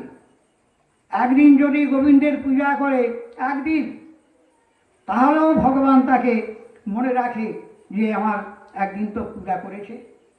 এইরকম করুণা সিন্ধু ভগবান। তো এইবারে হরিদাস ঠাকুরকে এবারে বলছে, হরিদাস কোথায়? তো বলতে, হরিদাস প্রভু এখানে আসে না, রাজপথে পড়ে আছে। আমরা বললাম, বলে যাও, নিয়ে এসো, নিয়ে এসো। কিন্তু কোনো ভক্ত গিয়ে, অনেকেই বললেন প্রভু তোমাকে ডাকছে, চলো চলো। বলে না না, ওখানে আমার যাবার অধিকার নেই, যাবার অধিকার নেই। ওখানে সব জগন্নাথের সেবক যাতায়াত করে। গম্ভীরা এই স্থানটা, এই রাস্তাটা, ওই সব এলাকাতে জগন্নাথের তো অনেক সেবক আছে, এরা সব যাতায়াত করে। আমি গেলে আমার অপরাধ হবে। তখন মহাপ্রভুকে সব কথা জানালেন। আর মহাপ্রভু ইতিমধ্যে তিনি কাশী মিশ্রকে বলে রেখেছেন, দেখো মিশ্র, আমার এই থাকার যেখানে জায়গা করেছে, ওই তোমার যে গম্ভীরা, ওর কিছু নিকটে তোমার একটা ফুলের বাগান আছে, পুষ্পোদ্যান। ওই বাগানে একটা কুটির আছে, আমি সব ঘুরে ঘুরে দেখেছি। ওই কুটিরটা আমাকে দেবে? মহাপ্রভু কাশী মিশ্রকে বলছে যে তবু ওই কুটিরে আমি একটুখানি নির্জনে বসে ভজন করব, স্মরণ মনন করব, এটা আমার ইচ্ছা। তো কুটিরটা আমাকে দেবে? দেখুন ভগবানের লীলা কীরকম। মিশ্র বলছে, প্রভু সবই তো তোমার, তোমার যেখানে খুশি তুমি থাকবে। গম্ভীরায় আছো, ওখানে থাকবে, কি আছে? কিন্তু কার জন্য নিয়েছিলেন জানেন? হরিদাস ঠাকুরের জন্য। চিন্তা করতে পারেন, হরিদাস আসবেন তার আগেই তার থাকার কুটিরের ব্যবস্থা করেছেন। এর নাম হচ্ছে ভগবান। সেই ভগবান করুণার সিন্ধু, আমরা তাকেই অবিশ্বাস করি। যাকে বিশ্বাস করলে কখনো ঠকতে হয় না, যাকে বিশ্বাস করলে আপনি নিশ্চিন্তে পরমানন্দে জীবনযাপন করতে পারেন। নিশ্চিন্ত হওয়ার জায়গা কোথাও নেই, একমাত্র গোবিন্দের চরণ। নির্ভয় কেউ দিতে পারে না, নির্ভীকতা এই আর কোথাও থেকে হয় না। তো গোবিন্দ মহাপ্রভুকে আগে থেকে ব্যবস্থা করেছে। হরিদাস ঠাকুরকে কিন্তু উনি আর কিছু বললেন না, নিজে গেলেন। হরিদাস ঠাকুরের ব্যবস্থা নিজের হাতে গিয়ে এবার ঠাকুরকে বলছে, ঠাকুর এবার মহাপ্রভু তো একবারে, হরিদাস ঠাকুর রাজপথে পড়ে আছে, ষষ্ঠাঙ্গ হয়ে রাজপথে পড়ে আছে। আমরা উঁচু জায়গা না পেলে আমাদের ক্রোধ হয়, তাই না? হরিদাস ঠাকুর একবারে পথে শুয়ে রয়েছে যখন দেখে, মহাপ্রভু বলছে, হরিদাস এখানে তুমি? একবারে তুলে আলিঙ্গন করেছে। ঠাকুর বলছে, প্রভু আমাকে শোনা শোনা। বলে তখন মহাপ্রভু বলছেন, তোমাকে স্পর্শ করছি কেন জানো? আমি পবিত্র হবার জন্য। এই যে জাতি নিয়ে যে ধর্ম, এটা সামাজিক ধর্ম, এটা লৌকিক ধর্ম, এটা লৌকিক জগতের এ সমস্ত ভাবনা। কিন্তু ভক্তের জাতি নেই। কৃষ্ণ ভক্ত সম্বন্ধে বলছেন, তেতুভাগ মতা মতা ন শূদ্রা ভগবত ভক্তা।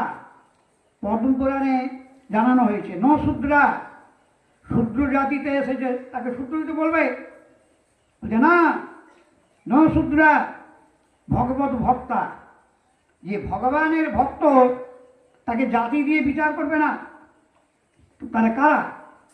তখন শাস্ত্র বলছেন, তেতু ভাগ মতা মতা, এদেরকে ভাগবত বলে, এদেরকে পূজা করতে হয়। ব্রহ্মার প্রণম্যেরা যে ভগবানে ভক্তি করে। তো সেই হরিদাস ঠাকুরকে বলছেন, আরে তোমাকে স্পর্শ করলে তো আমি পবিত্র হয়ে যাব। এবার বলছেন, দেখুন নামের মহিমা। ক্ষণে ক্ষণে করো তুমি যজ্ঞ তপদান, ক্ষণে ক্ষণে করো তুমি সর্বতীর্থে স্নান, ক্ষণে ক্ষণে করো তুমি চারি বেদ অধ্যয়ন, দ্বিজ ন্যাসী হইতে তুমি পরম পাবন। দ্বিজ মানে জানেন কি? যে ব্রাহ্মণ বেদ পাঠ করে, বেদোদ্ধন করলে তাকে দ্বিজ বলা হয়। সেই বিপ্র দ্বিজ তার চেয়েও পবিত্র সন্ন্যাসী, সর্বত্যাগী। এখনকার সন্ন্যাসী না, এটা লৌকিক সন্ন্যাসী, যারা সর্বত্যাগ করে ভিক্ষা জীবন ধারণ করে। বৈদিক সন্ন্যাসী তাদের বলা হয়। যারা সর্বত্যাগ করে, সন্ন্যাসীদেরকে ভিক্ষু বলা হয়। জানেন, সন্ন্যাসীদেরকে ভিক্ষুক বলা হয় কেন? না, ভিক্ষা তার জীবিকা। তো এখন সে ধর্ম নেই, মহাপ্রভু শিক্ষা দিয়ে গেছেন, কিন্তু কেউ তো আর নিতে পারেনি। তখন বলছেন মহাপ্রভু, সেই সন্ন্যাসী, সেই ভিক্ষুক সন্ন্যাসী থেকেও তুমি পবিত্র। তারপরে মহাপ্রভু তাকে হাতে ধরে নিয়ে গেলেন সেই পর্ণকুটিরে। সেখানে কুটি আছে, আগের একটা পুকুর ঠিক করে রেখেছেন। এবার নিয়ে গিয়ে মহাপ্রভু বলছেন হরিদাস ঠাকুরকে, দেখো এইখান থেকে চক্র দেখা যাবে। তিনজন, যত মহাপ্রভুর পরিকর আছে, তিনজন কখনো জগন্নাথ দর্শন করতে যাননি। হরিদাস ঠাকুর একজন, আর শ্রী শ্রী গোস্বাই পাল, শ্রী শ্রী সনাতন গোস্বাই পাল। এদের যে দীনতা, বুঝলেন? এখন আমি উঁচু জায়গায় কেন আমি ব্রাহ্মণ বসবো না কেন? আমি তখন কৈতই নিয়ে নিয়েছি, ব্রাহ্মণ দীক্ষা হয়ে গেছে আমার। কি অদ্ভুত কাণ্ড হচ্ছে এখন জগতে। যাই হোক, হরিদাস ঠাকুরকে মহাপ্রভু বলছেন, হাতে ধরে বলে, এইখানে তুমি থাকবে, এই তোমার থাকার ব্যবস্থা। এখান থেকে জগন্নাথকে ওই মন্দির দেখা যাচ্ছে, চক্র ধ্বজা দেখছ, এখান থেকে প্রণাম করবে। প্রত্যেক দিন আমি জগন্নাথ দর্শন করে প্রথম তোমাকে দর্শন দেব। প্রত্যেক দিন মহাপ্রভু করবেন, একজনও তার ব্যতিক্রম হয়নি। আর কি বললেন? তোমাকে গোবিন্দ প্রত্যেক দিন এখানে প্রসাদ দিয়ে যাবে, তোমার কোনো চিন্তা নেই, নিশ্চিন্ত হয়ে তুমি এখানে ভজন করো। গোবিন্দকে দিয়ে মহাপ্রভু প্রত্যেক দিন প্রসাদ পাঠাতেন। যোগক্ষেম ব্রাহ্মণ গীতায় আমাদের মুখস্থ করা আছে। তার সাক্ষী, তার উজ্জ্বল দৃষ্টান্ত হরিদাস ঠাকুর। আর সেই ভগবান ভক্তবৎসল শ্রী শ্রী মহাপ্রভু শ্রীচৈতন্যদেব প্রত্যেক দিন, একদিনও কত কি হয়েছে উৎসব। কোনোদিন কি মহাপ্রভু ভুলে গেছেন যে আজকে আর গোবিন্দকে দিয়ে পাঠানো হয় না? প্রত্যেক উৎসবে, প্রত্যেক দিন গোবিন্দকে দিয়ে মহাপ্রভু প্রসাদ পাঠিয়েছেন। তো এই যে জিনিসটা আমরা কেন পাইনি? না, বিশ্বাস করিনি। এই অবিশ্বাস নিয়ে আমাদের ভক্তি, আমাদের ভজন। এই জন্য মহাপ্রভু বলেছিলেন, শ্রদ্ধাবান ভক্তির ফলকে পায়। এই যে নামের মহিমা, ভগবানের কথা শ্রবণের মহিমা, শ্রদ্ধাবান যে বিশ্বাসী, যে বিশ্বাস করে, যে ভগবানকে বিশ্বাসই করে না, তো ভগবান তাকে কি কৃপা করবে? তো শ্রদ্ধাবান যেমন ভক্তি অধিকারী। তো এই যে দৃঢ় বিশ্বাস, প্রত্যেক দিন মহাপ্রভু প্রসাদ পাঠিয়েছে। যখন উনি দেখুন শেষ জীবনেতে ওনার হরিদাস ঠাকুরের দীর্ঘ জীবনের বিরাট, তার মহত্ব বিশাল, তার মহিমা। একদিন হরিদাস ঠাকুর সঙ্গে ইষ্টগোষ্ঠী করছেন মহাপ্রভু, নিভৃতে গেছেন। ঠাকুরকে বলছেন, ঠাকুর তাই তো এখন কলিযুগে যবন উদ্ধার কী করে হয়ে পড়ো দেখি। কলিযুগে যবন অপার, ব্রাহ্মণ বৈষ্ণব দেশি মহা দুরাচার। কলিযুগেতে যবনের সংখ্যা খুব বেশি। এটা কলিযুগের যুগধর্ম কিনা? তো দেখুন সারা পৃথিবী জুড়ে যবন চতুর্দিকে ব্যপ্ত। মহাপ্রভু আক্ষেপ করছেন, হরিদাস ঠাকুরকে বলছেন, ইষ্টগোষ্ঠী করছেন আর কি। তাই তো হরিদাস, এদের উদ্ধার কী করে হবে? এরা একবারে ভয়ঙ্কর কাজ করে। গো ব্রাহ্মণ বৈষ্ণব হিংসা এর বৃত্তি। এইসব মহা দুরাচারী, মহাপাপিষ্ট জবনদের উদ্ধার হবে কি করে? হরিদাস ঠাকুর বলছেন, প্রভু কোনো চিন্তা করবেন না, ওরা উদ্ধার তো হয়েই যাবে। বলে কেন?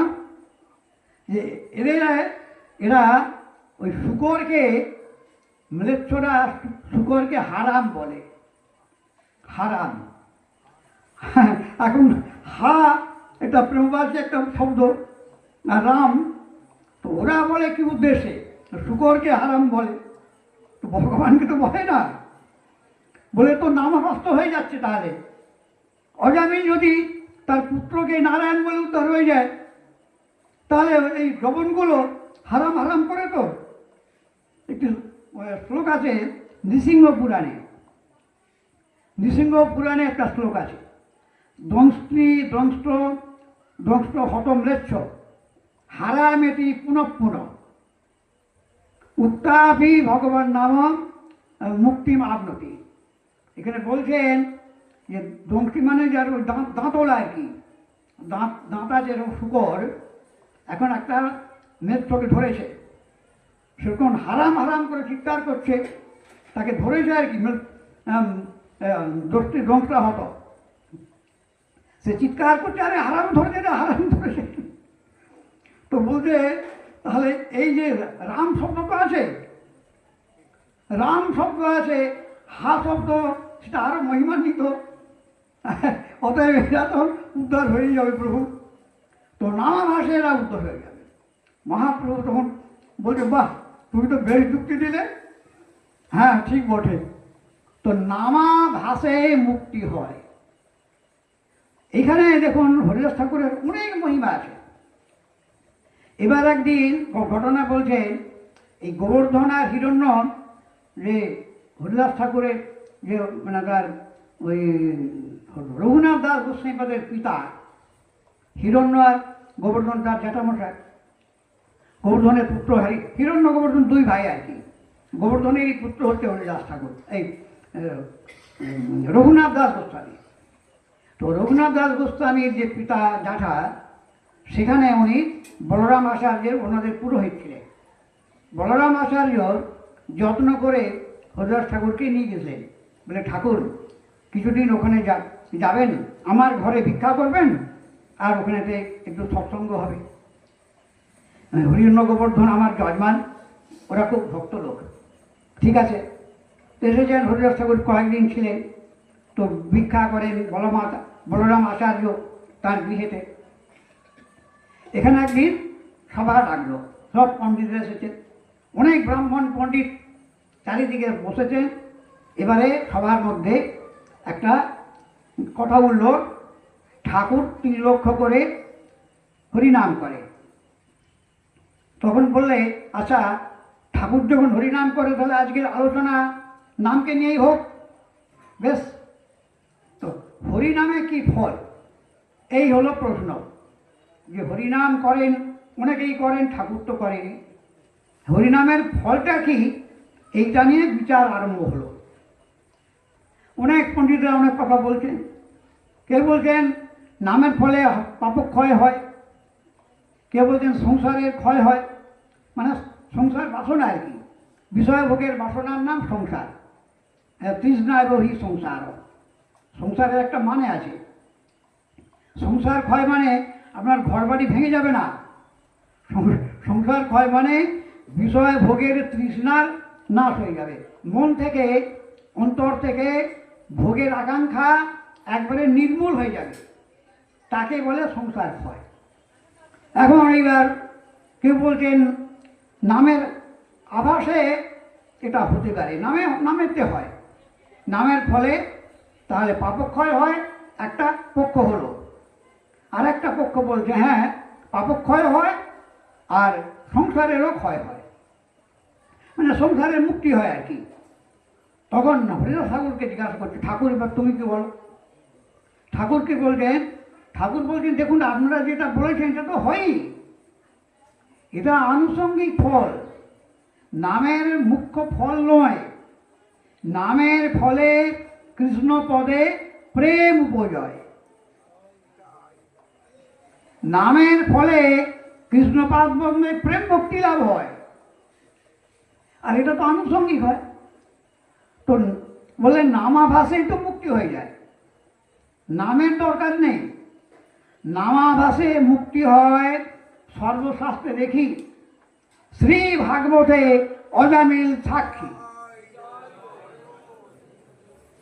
শ্রী ভাগবতে অজামিলকে সাক্ষী আমরা দেখতে পাচ্ছি। পুত্রকে ডেকেছে, তো অন্য উদ্দেশ্যে নাম করলে তাকে নামাভাস বলে, আর ভগবানের উদ্দেশ্যে নাম করলে তাকে নাম বলে। আপনি যখন ভগবানের উদ্দেশ্যে নাম করবেন তাকে বলা হবে নাম, নাম কীর্তন হচ্ছে, ভগবানের উদ্দেশ্যে হচ্ছে।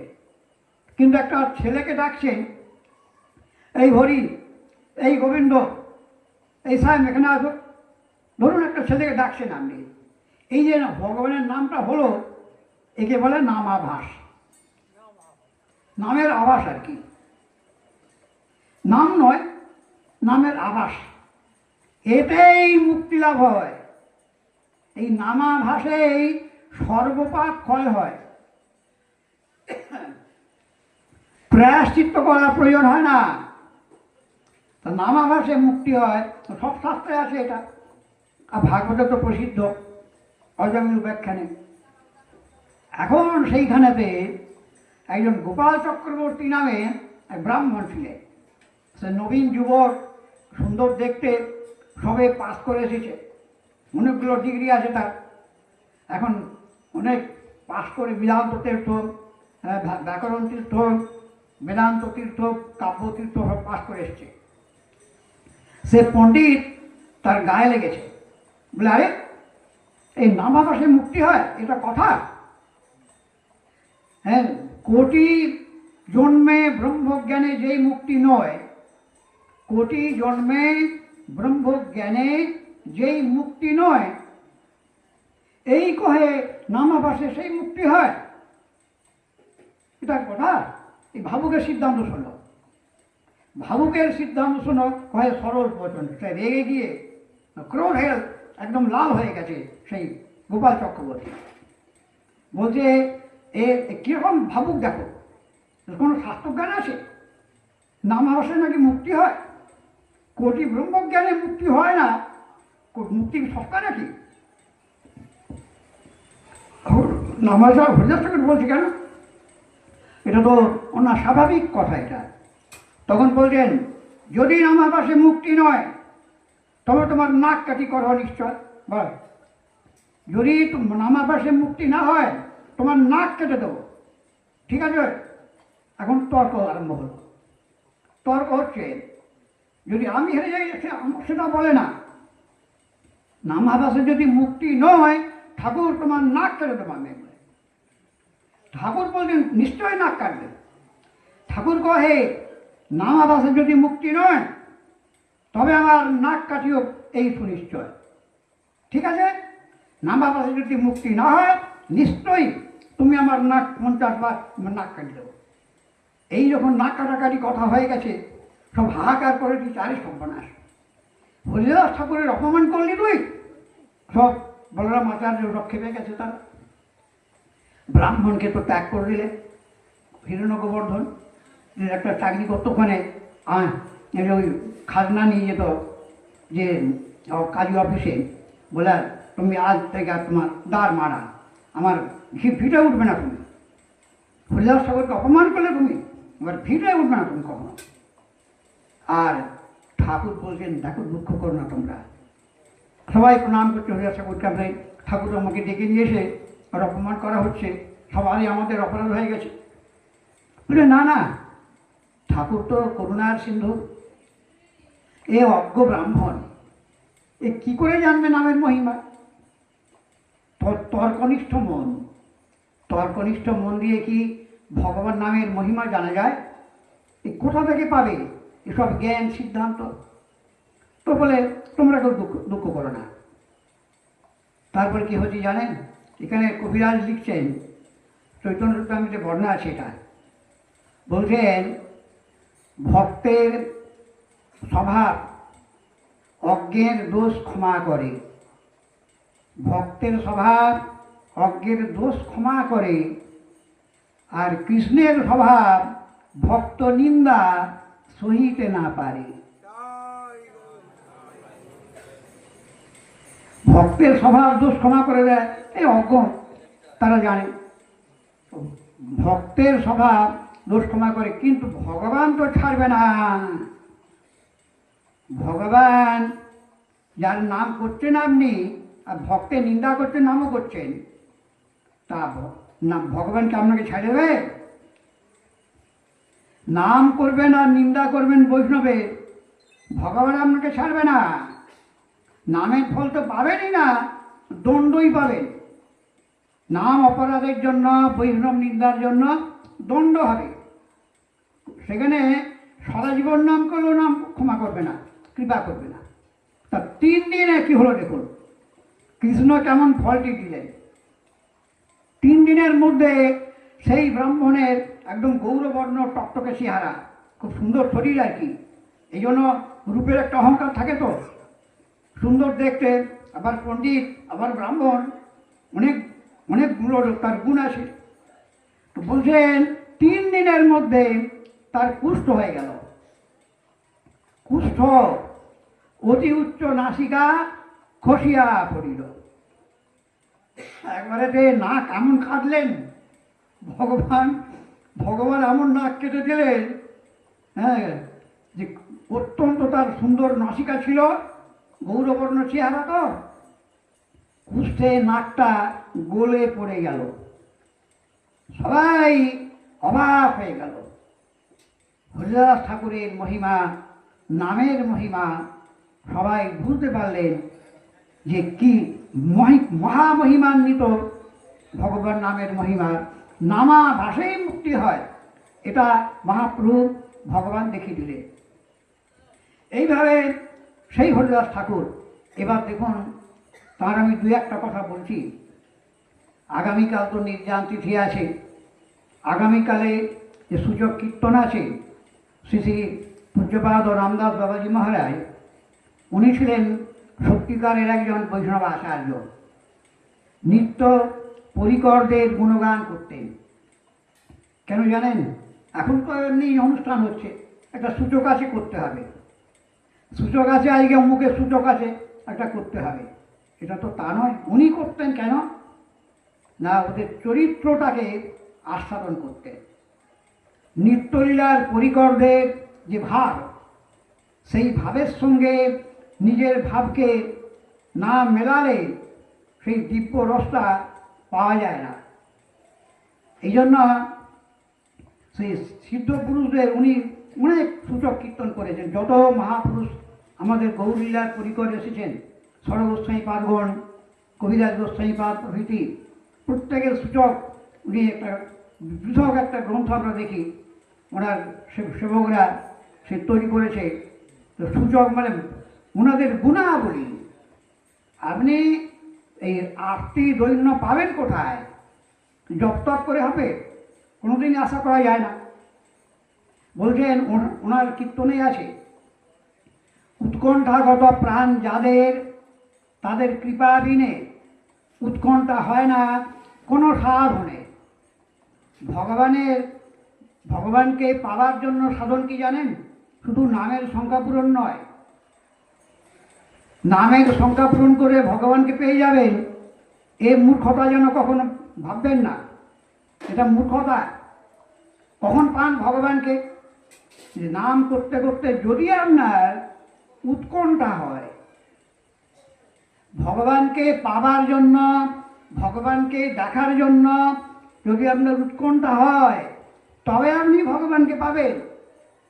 তো সেইটি হরিদাস ঠাকুরের চরিত্র বা সমস্ত সাধুদের চরিত্র বর্ণনা আছে।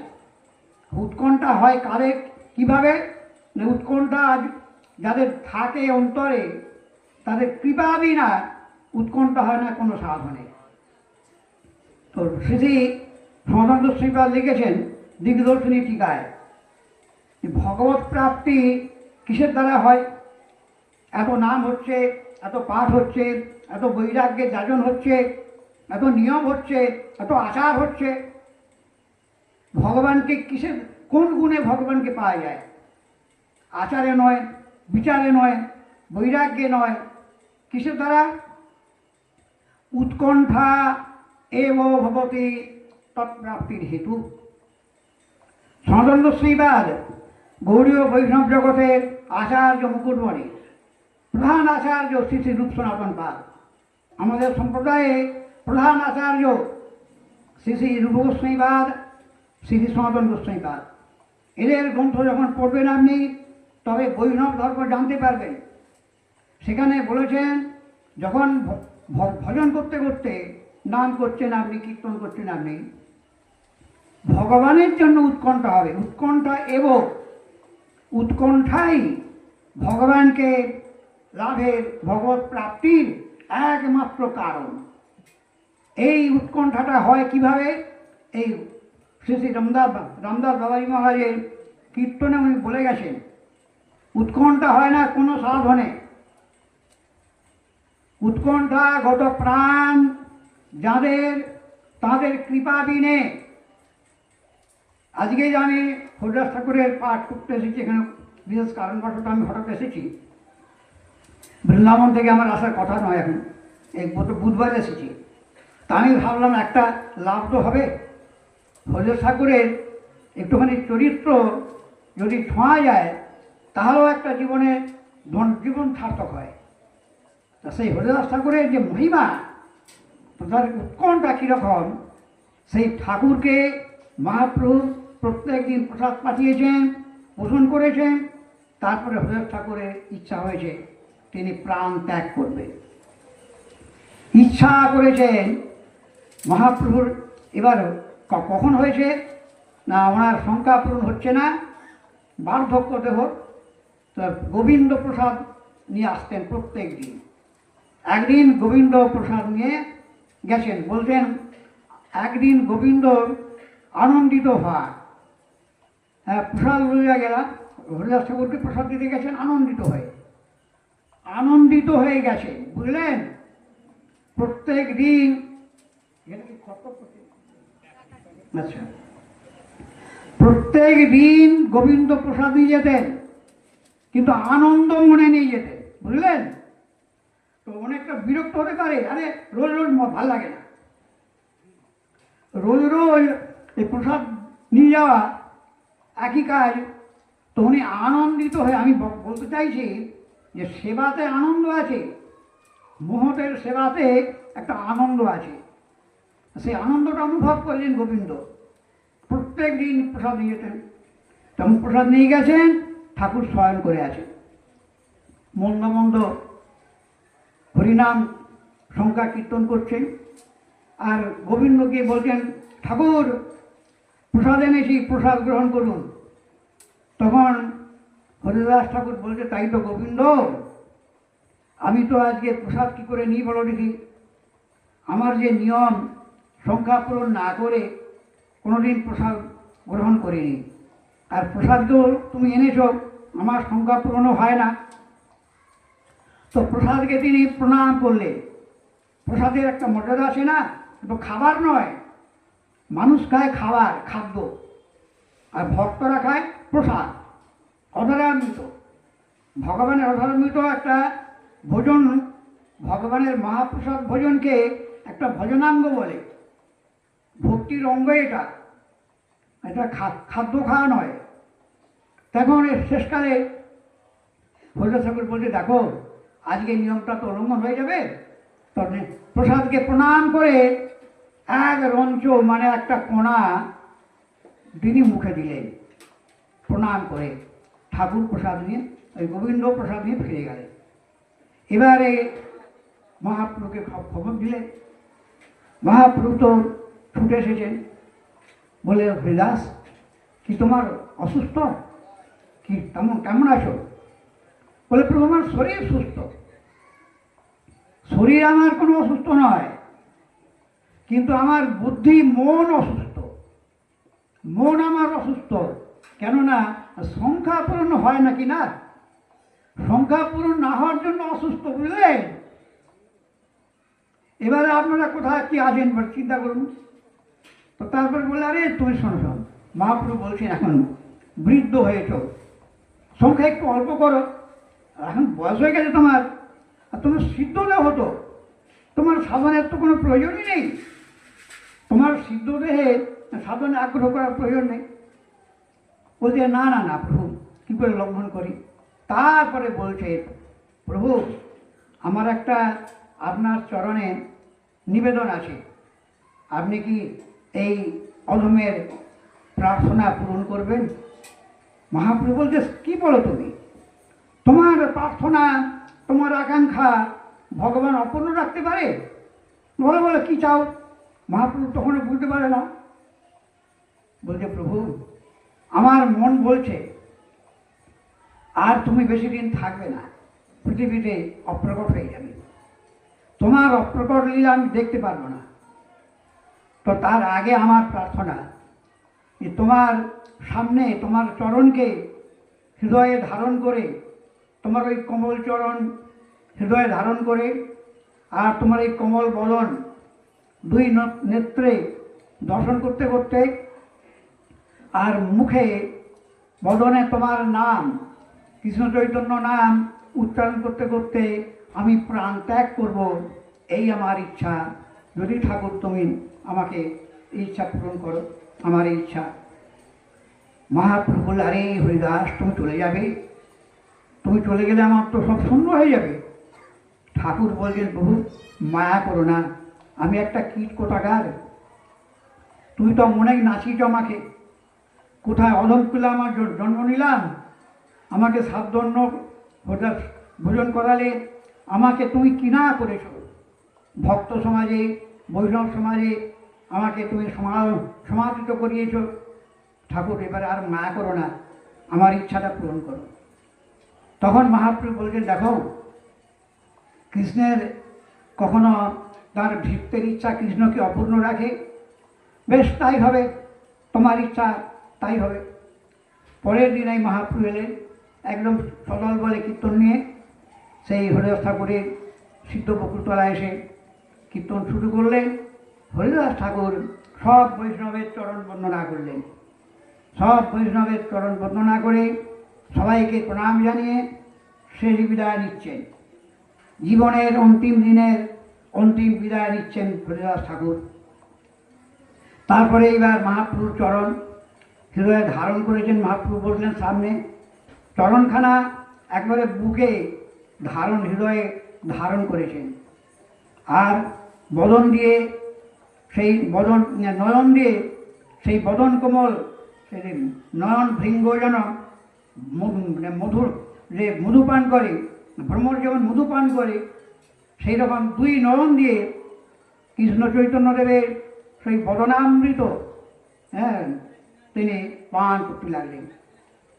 আর মুখে কৃষ্ণ চৈতন্য নাম উচ্চারণ করতে করতে নামের সহিত কহিল প্রাণ উৎক্রমণ, নামের সাথে তিনি প্রাণ উৎক্রমণ করলেন, ঠিক ভীষ্মের নির্যানের মতো। ভীষ্মদেবের ইচ্ছা মৃত্যু আপনারা শুনেছেন ভাগবতে। এই ইচ্ছা মৃত্যুর ক্ষমতা নেই তার কাছে আসতে পারে। তা এরা এই যে বলেছেন না, অনাশেন মরণম বিনা দৈন্যেন জীবনম অনারাধিত গোবিন্দ চরণস্থ কদম ভাবে। অনায়াসে মৃত্যু হয় কাদের জানেন? অনায়াসে মৃত্যু হবে, কোনো ক্লেশ নেই, দুঃখ নেই, যন্ত্রণা নেই, জ্বালা নেই। কাদের না? গোবিন্দ পাদপদ্ম যারা ভজনা করে, বিষয় ছেড়ে যারা ভজনা করে, গোবিন্দ পাদপদ্মকে তারা অনায়াসে মরে। বিনা দৈন্যেন জীবনম, তাকে কোথাও হাত পাততে হয় না। আজকে দেখুন মহাপ্রভু প্রত্যেক দিন তার থাকার ব্যবস্থা করেছেন, ভোজনের ব্যবস্থা করেছেন, প্রসাদ তার কুটিরে পৌঁছাত। হরিদাস ঠাকুরের ভজন কুটিরে প্রত্যেক দিন প্রসাদটা পৌঁছে দিতেন। এই যোগক এবং বাহামের উত্তম দৃষ্টান্ত, উজ্জ্বল দৃষ্টান্ত শ্রী শ্রী রামাচার্য হরিদাস ঠাকুর। সেই হরিদাস ঠাকুরের যে আজকের চরিত্র কথা, পবিত্র কথা, অনন্ত গুণ তার, বলতেন কতটুকু আমি বলতে পারি, তো যে যতটুকু বলে তার জীবন ধন্য, যে যতটুকু শোনে তারও জীবন সার্থক। সেই হরিদাস ঠাকুরের মহিমা এবার মহাপ্রভু সেখানে কীর্তন শুরু করলেন, তার এবার প্রাণ নিষ্কন্ন হয়ে গেল। তো বলছেন দেখুন, জন্মূর্তিং সাংখ্যে কৃত্বা ননর্তজ, মহাপ্রভু যার দেহটাকে নিয়ে, মানে প্রাণহীন দেহটাকে বুকে নিয়ে, সাংখ্যে কৃত্বা, তিনি কোলে নিয়ে বুকে নিয়ে মহাপ্রভু ননর্ত নৃত্য করেছিলেন। হরিদাস ঠাকুরের গুণ মহাপ্রভু শুনিয়ে শুনিয়ে হরিদাস ঠাকুরের দেহটাকে কোলে নিয়ে নৃত্য করেছিলেন। সেই সেই শ্রী চৈতন্যদেবকে আর সেই হরিদাস ঠাকুরকে আমি বন্দনা করি। একটি শ্লোকে কবিরাজ বসুবাদ লিখেছেন, বন্দে তম হরিদাসম, সেই হরিদাস ঠাকুরকে বন্দনা করি। তার সেই প্রভুকে, সেই হরিদাস ঠাকুরের প্রভু, সেই প্রভুকে বন্দনা করি। এই হরিদাস ঠাকুরের সেবা মহাপ্রভু করেছিলেন। এই জন্য শ্রী শ্রী রামদাস বাবাজি মহারাজের একটি মূল্যবান উক্তি আছে, সাবধানে করো ভাই, জগৎ সেব্য গৌরের সেব্য হন, হরিদাস ঠাকুর হন। হরিদাস ঠাকুর তিনি জগৎ সেব্য গৌর সুন্দর, তিনি হরিদাস ঠাকুরের সেবা করেছেন। তাহলে কি হলো? জগৎ সেব্য মহাপ্রভুর সেব্য হরিদাস ঠাকুর, তার সেবা সাবধানে করবে, তার মহিমা, তার গুণগান সাবধানে করবে। তার গুণগানে তো কৃষ্ণ ভক্তি হয়, নামে নিষ্ঠা হয়, নামাচার্য হরিদাস ঠাকুর। তারপরে মহাপ্রভু এবং তার নিত্যের আদেশ দেখে স্বরূপ দামোদর বলে, প্রভু এবার হয়েছে, আমাদের বিমান প্রস্তুত করে নিয়ে সমুদ্রের তীরে গেলেন। মহাপ্রভু আগে আগে যাচ্ছে। হরিদাস ঠাকুরের সমস্ত অন্ত্যেষ্টি ক্রিয়া বৈষ্ণবদের যেটা, তখন নিয়ে মহাপ্রভু নিজে, কীরকম দেখুন ভক্তবৎসল কাকে বলে, নিজে গিয়ে ঠাকুরকে স্নান করালেন। সব ভক্তরা, মহাতীর্থ হলো সমুদ্র, সমুদ্র তীর্থ ছিল। হরিদাস ঠাকুরের স্পর্শে মহাপ্রভু বলছেন, আজ সমুদ্র মহাতীর্থ হয়েছে। বৈষ্ণবের স্পর্শে তীর্থ মহাতীর্থ হয়। তারপরেই স্নান করিয়ে তারপরে তাকে বালু দিলেন। হরিবোল হরিবোল বলি গৌর রায়, আপনে শ্রীহস্তে বালু দিল তার গায়ে। কবিরাজ বলছেন, মহাপ্রভু নিজে নিজে হরিবোল হরিবোল বলে হরিদাস ঠাকুরের তার যে সেই প্রাণহীন দেহ, তাকে বালু দিয়েছেন, সমাধি করেছেন। হরিদাস ঠাকুরের সমাধিটা সামান্য জিনিস না, মহাপ্রভুর শ্রীহস্তে সমাধি তৈরি হয়েছে। সেই হরিদাস ঠাকুরের সমাধি পুরীতে আজও দীপ্যমান হয়ে রয়েছে, হরিদাস ঠাকুরের সমাধি মন্দির। এখন তারপরে এবার হরিদাস ঠাকুরের সমাধির সব, তারপর নিজেই গেছেন ভিক্ষা করেছেন, একেবারে আঁচল পেতে ভিক্ষা করেছেন। হরিদাস ঠাকুরের জন্য প্রসারী তোমরা ভিক্ষা দাও, আঁচল পেতে ভিক্ষা করেছেন ভগবান। কল্পনা করতে পারেন, যিনি বিশ্বম্ভর ভগবান, কোটি কোটি বিশ্বব্রহ্মাণ্ডকে ভরণ করেন, পোষণ করেন, পালন করেন, তাই তো বিশ্বম্ভর। এই জন্য বলছে বিশ্বম্ভর ভিখারি, জাইলীলার বলিহারি। বিশ্বম্ভর ভিখারি, ভক্তবৎসলে ভক্তের প্রেমে বাঁধা পড়ি, ভক্তের প্রেমে বাঁধা পড়ি, গৌর বিশ্বম্ভর ভিখারি। এইসব শব্দ দিয়ে মহাপ্রভুর মহিমা, হরিদাস ঠাকুরের প্রতি ভক্তবাৎসল্যের মহিমা শ্রী শ্রী পূজ্যপাদ বাবাজি মহারাজ কীর্তন করে গেছেন। তো স্বয়ং ভিক্ষা করেছেন, যাই হোক নিজে উৎসব করেছেন, সারি সারি বৈষ্ণবদেরকে বসিয়েছেন, নিজে মহোৎসব করেছেন, নিজে পরিবেশন করেছেন। তখন সবাই বলছে, প্রভু আপনি বসুন, আমরা সব পরিবেশন করছি। স্বরূপ দামোদর সবাইকে মহাপ্রভুকে বসিয়ে দেখুন সবাইকে মালা নিয়ে মহাপ্রভু বরদান করেছে। যারা হরিদাস ঠাকুরের উৎসবে ভোজন করছেন তারা সবাই কৃষ্ণ প্রেম ভক্তি লাভ করবে। যারা হরিদাস ঠাকুরের এই যে সঙ্গে গিয়েছেন, তার সমাধিতে পরিক্রমা করেছেন, সবাই কৃষ্ণ ভক্তি লাভ করবে। এই কারণে হরিদাস ঠাকুরের উৎসবটা মহাপ্রভু মানে ভগবান নিজে করেছেন, এ কোথাও নেই। সৃষ্টির ইতিহাসে, শাস্ত্রের ইতিহাসে, ধর্মের ইতিহাসে এইরকম মহিমা, ভগবানের ভক্তবাৎসল্য মহিমা নিজে ভিক্ষা করে ভক্তের মহোৎসব করেছে। তো যাই হোক, আগামীকাল তার সেই নির্জন তিথি, নির্জান তিথি আগামীকাল। সেই তিথিতে এখানে আপনারা সবাই জানেন, এই তিথি বহু বহু বছর থেকে এখানে উদযাপন হচ্ছে। এই ভাগবতী সভা, যখন এই ভাগবতী সভা উদ্বোধন হয়, তখন এই অধমী এখানে দাদা আমার পূজ্যপাদ স্মৃতি, আমার বড় গুরু ভাই বটে, আমার বড় সহদর ভাই বটে, জ্যেষ্ঠ সহদর স্মৃতি মাতৃ গোপাল জানা মহোদয়, তিনি এখন তার ইষ্টধামে গমন করেছেন। তিনি শ্রী মদনমোহন মন্দির বৃন্দাবনে, মদনমোহন মন্দির, সেই মন্দিরে মহান্ত বর্ষিয়ান প্রবীণ মহান্ত নিত্যলীলা প্রবিষ্ট পরমারাধ্য মদীয়সী গুরুদেব, আমার পিতৃদেব মাতৃদেবীরও তিনি গুরুদেব ছিলেন, তার ফটো এখানে রয়েছে। তিনি বহুবার এই গ্রামে এসেছেন। দাদা তাঁরই শিষ্য হয়ে এইখানেতে ছিলেন।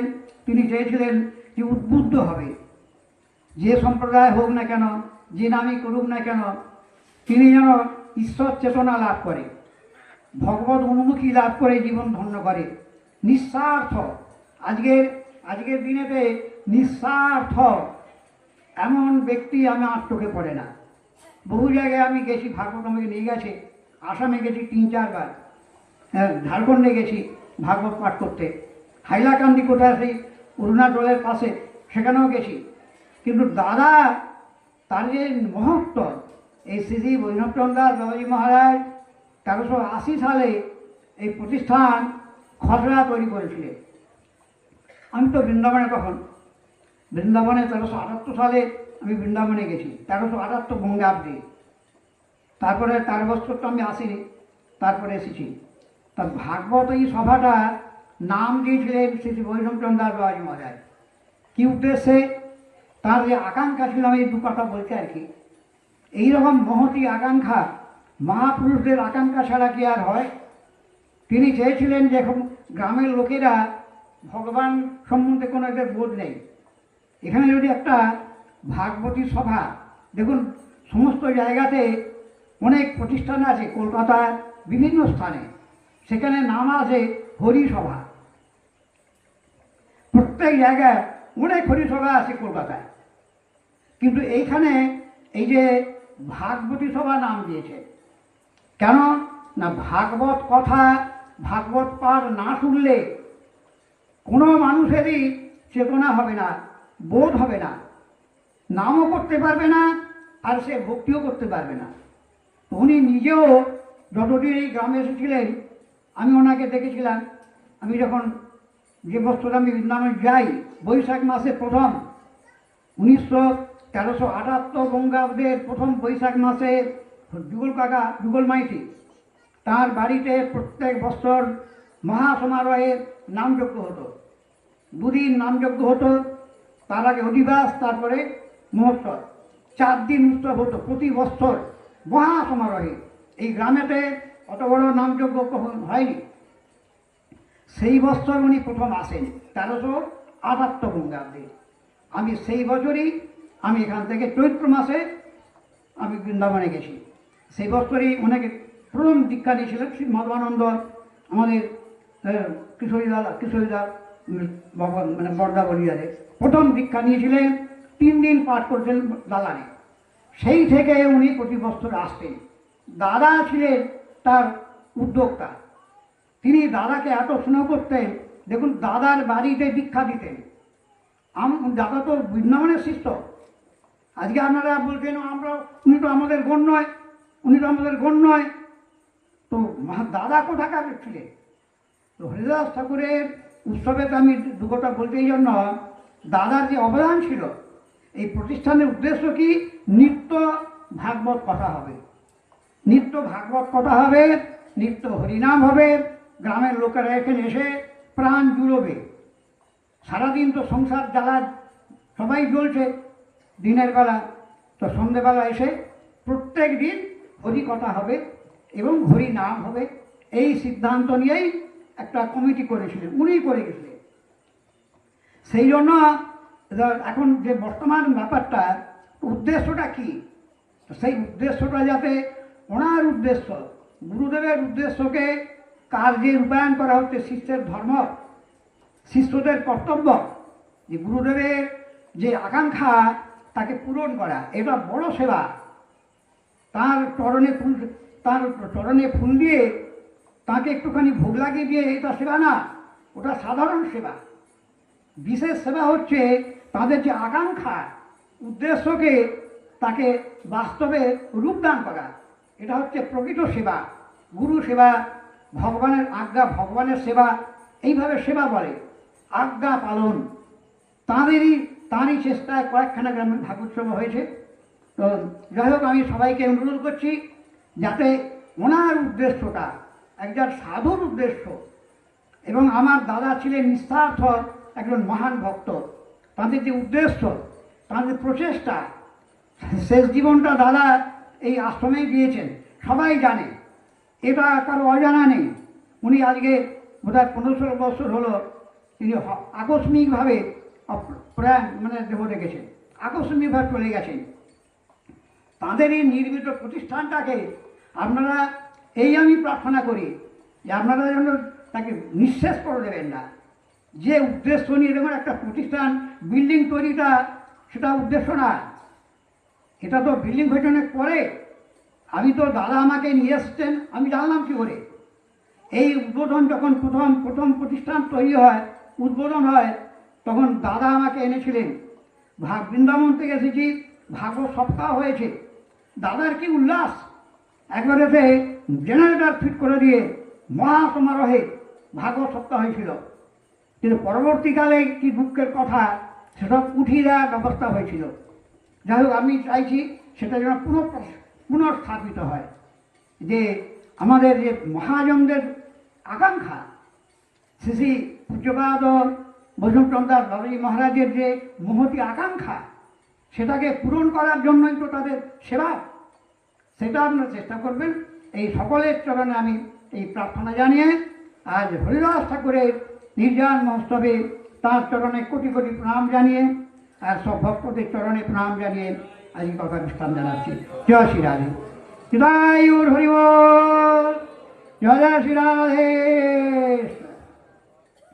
বলো শ্রী শ্রী চৈতন্য চরিতামৃত কি, महाप्रभु की, भक्तवृंद की, श्री श्री हरिदास ठाकुर की, श्री श्री नामाचार्य हरिदास ठाकुर की, निर्जान महोत्सव की, निर्जान तिथि की, और समस्त भक्तवृंद की, भागवती सभा की, हरली भागवती सभा की, श्री श्री भजन चरणदास बाबाजी महाराज की, श्री श्री भजन चरणदास बाबाजी महाराज की, श्री मधु गोपाल जाना महोदय की, समस्त भक्तवृंद की जय जय श्री राधे।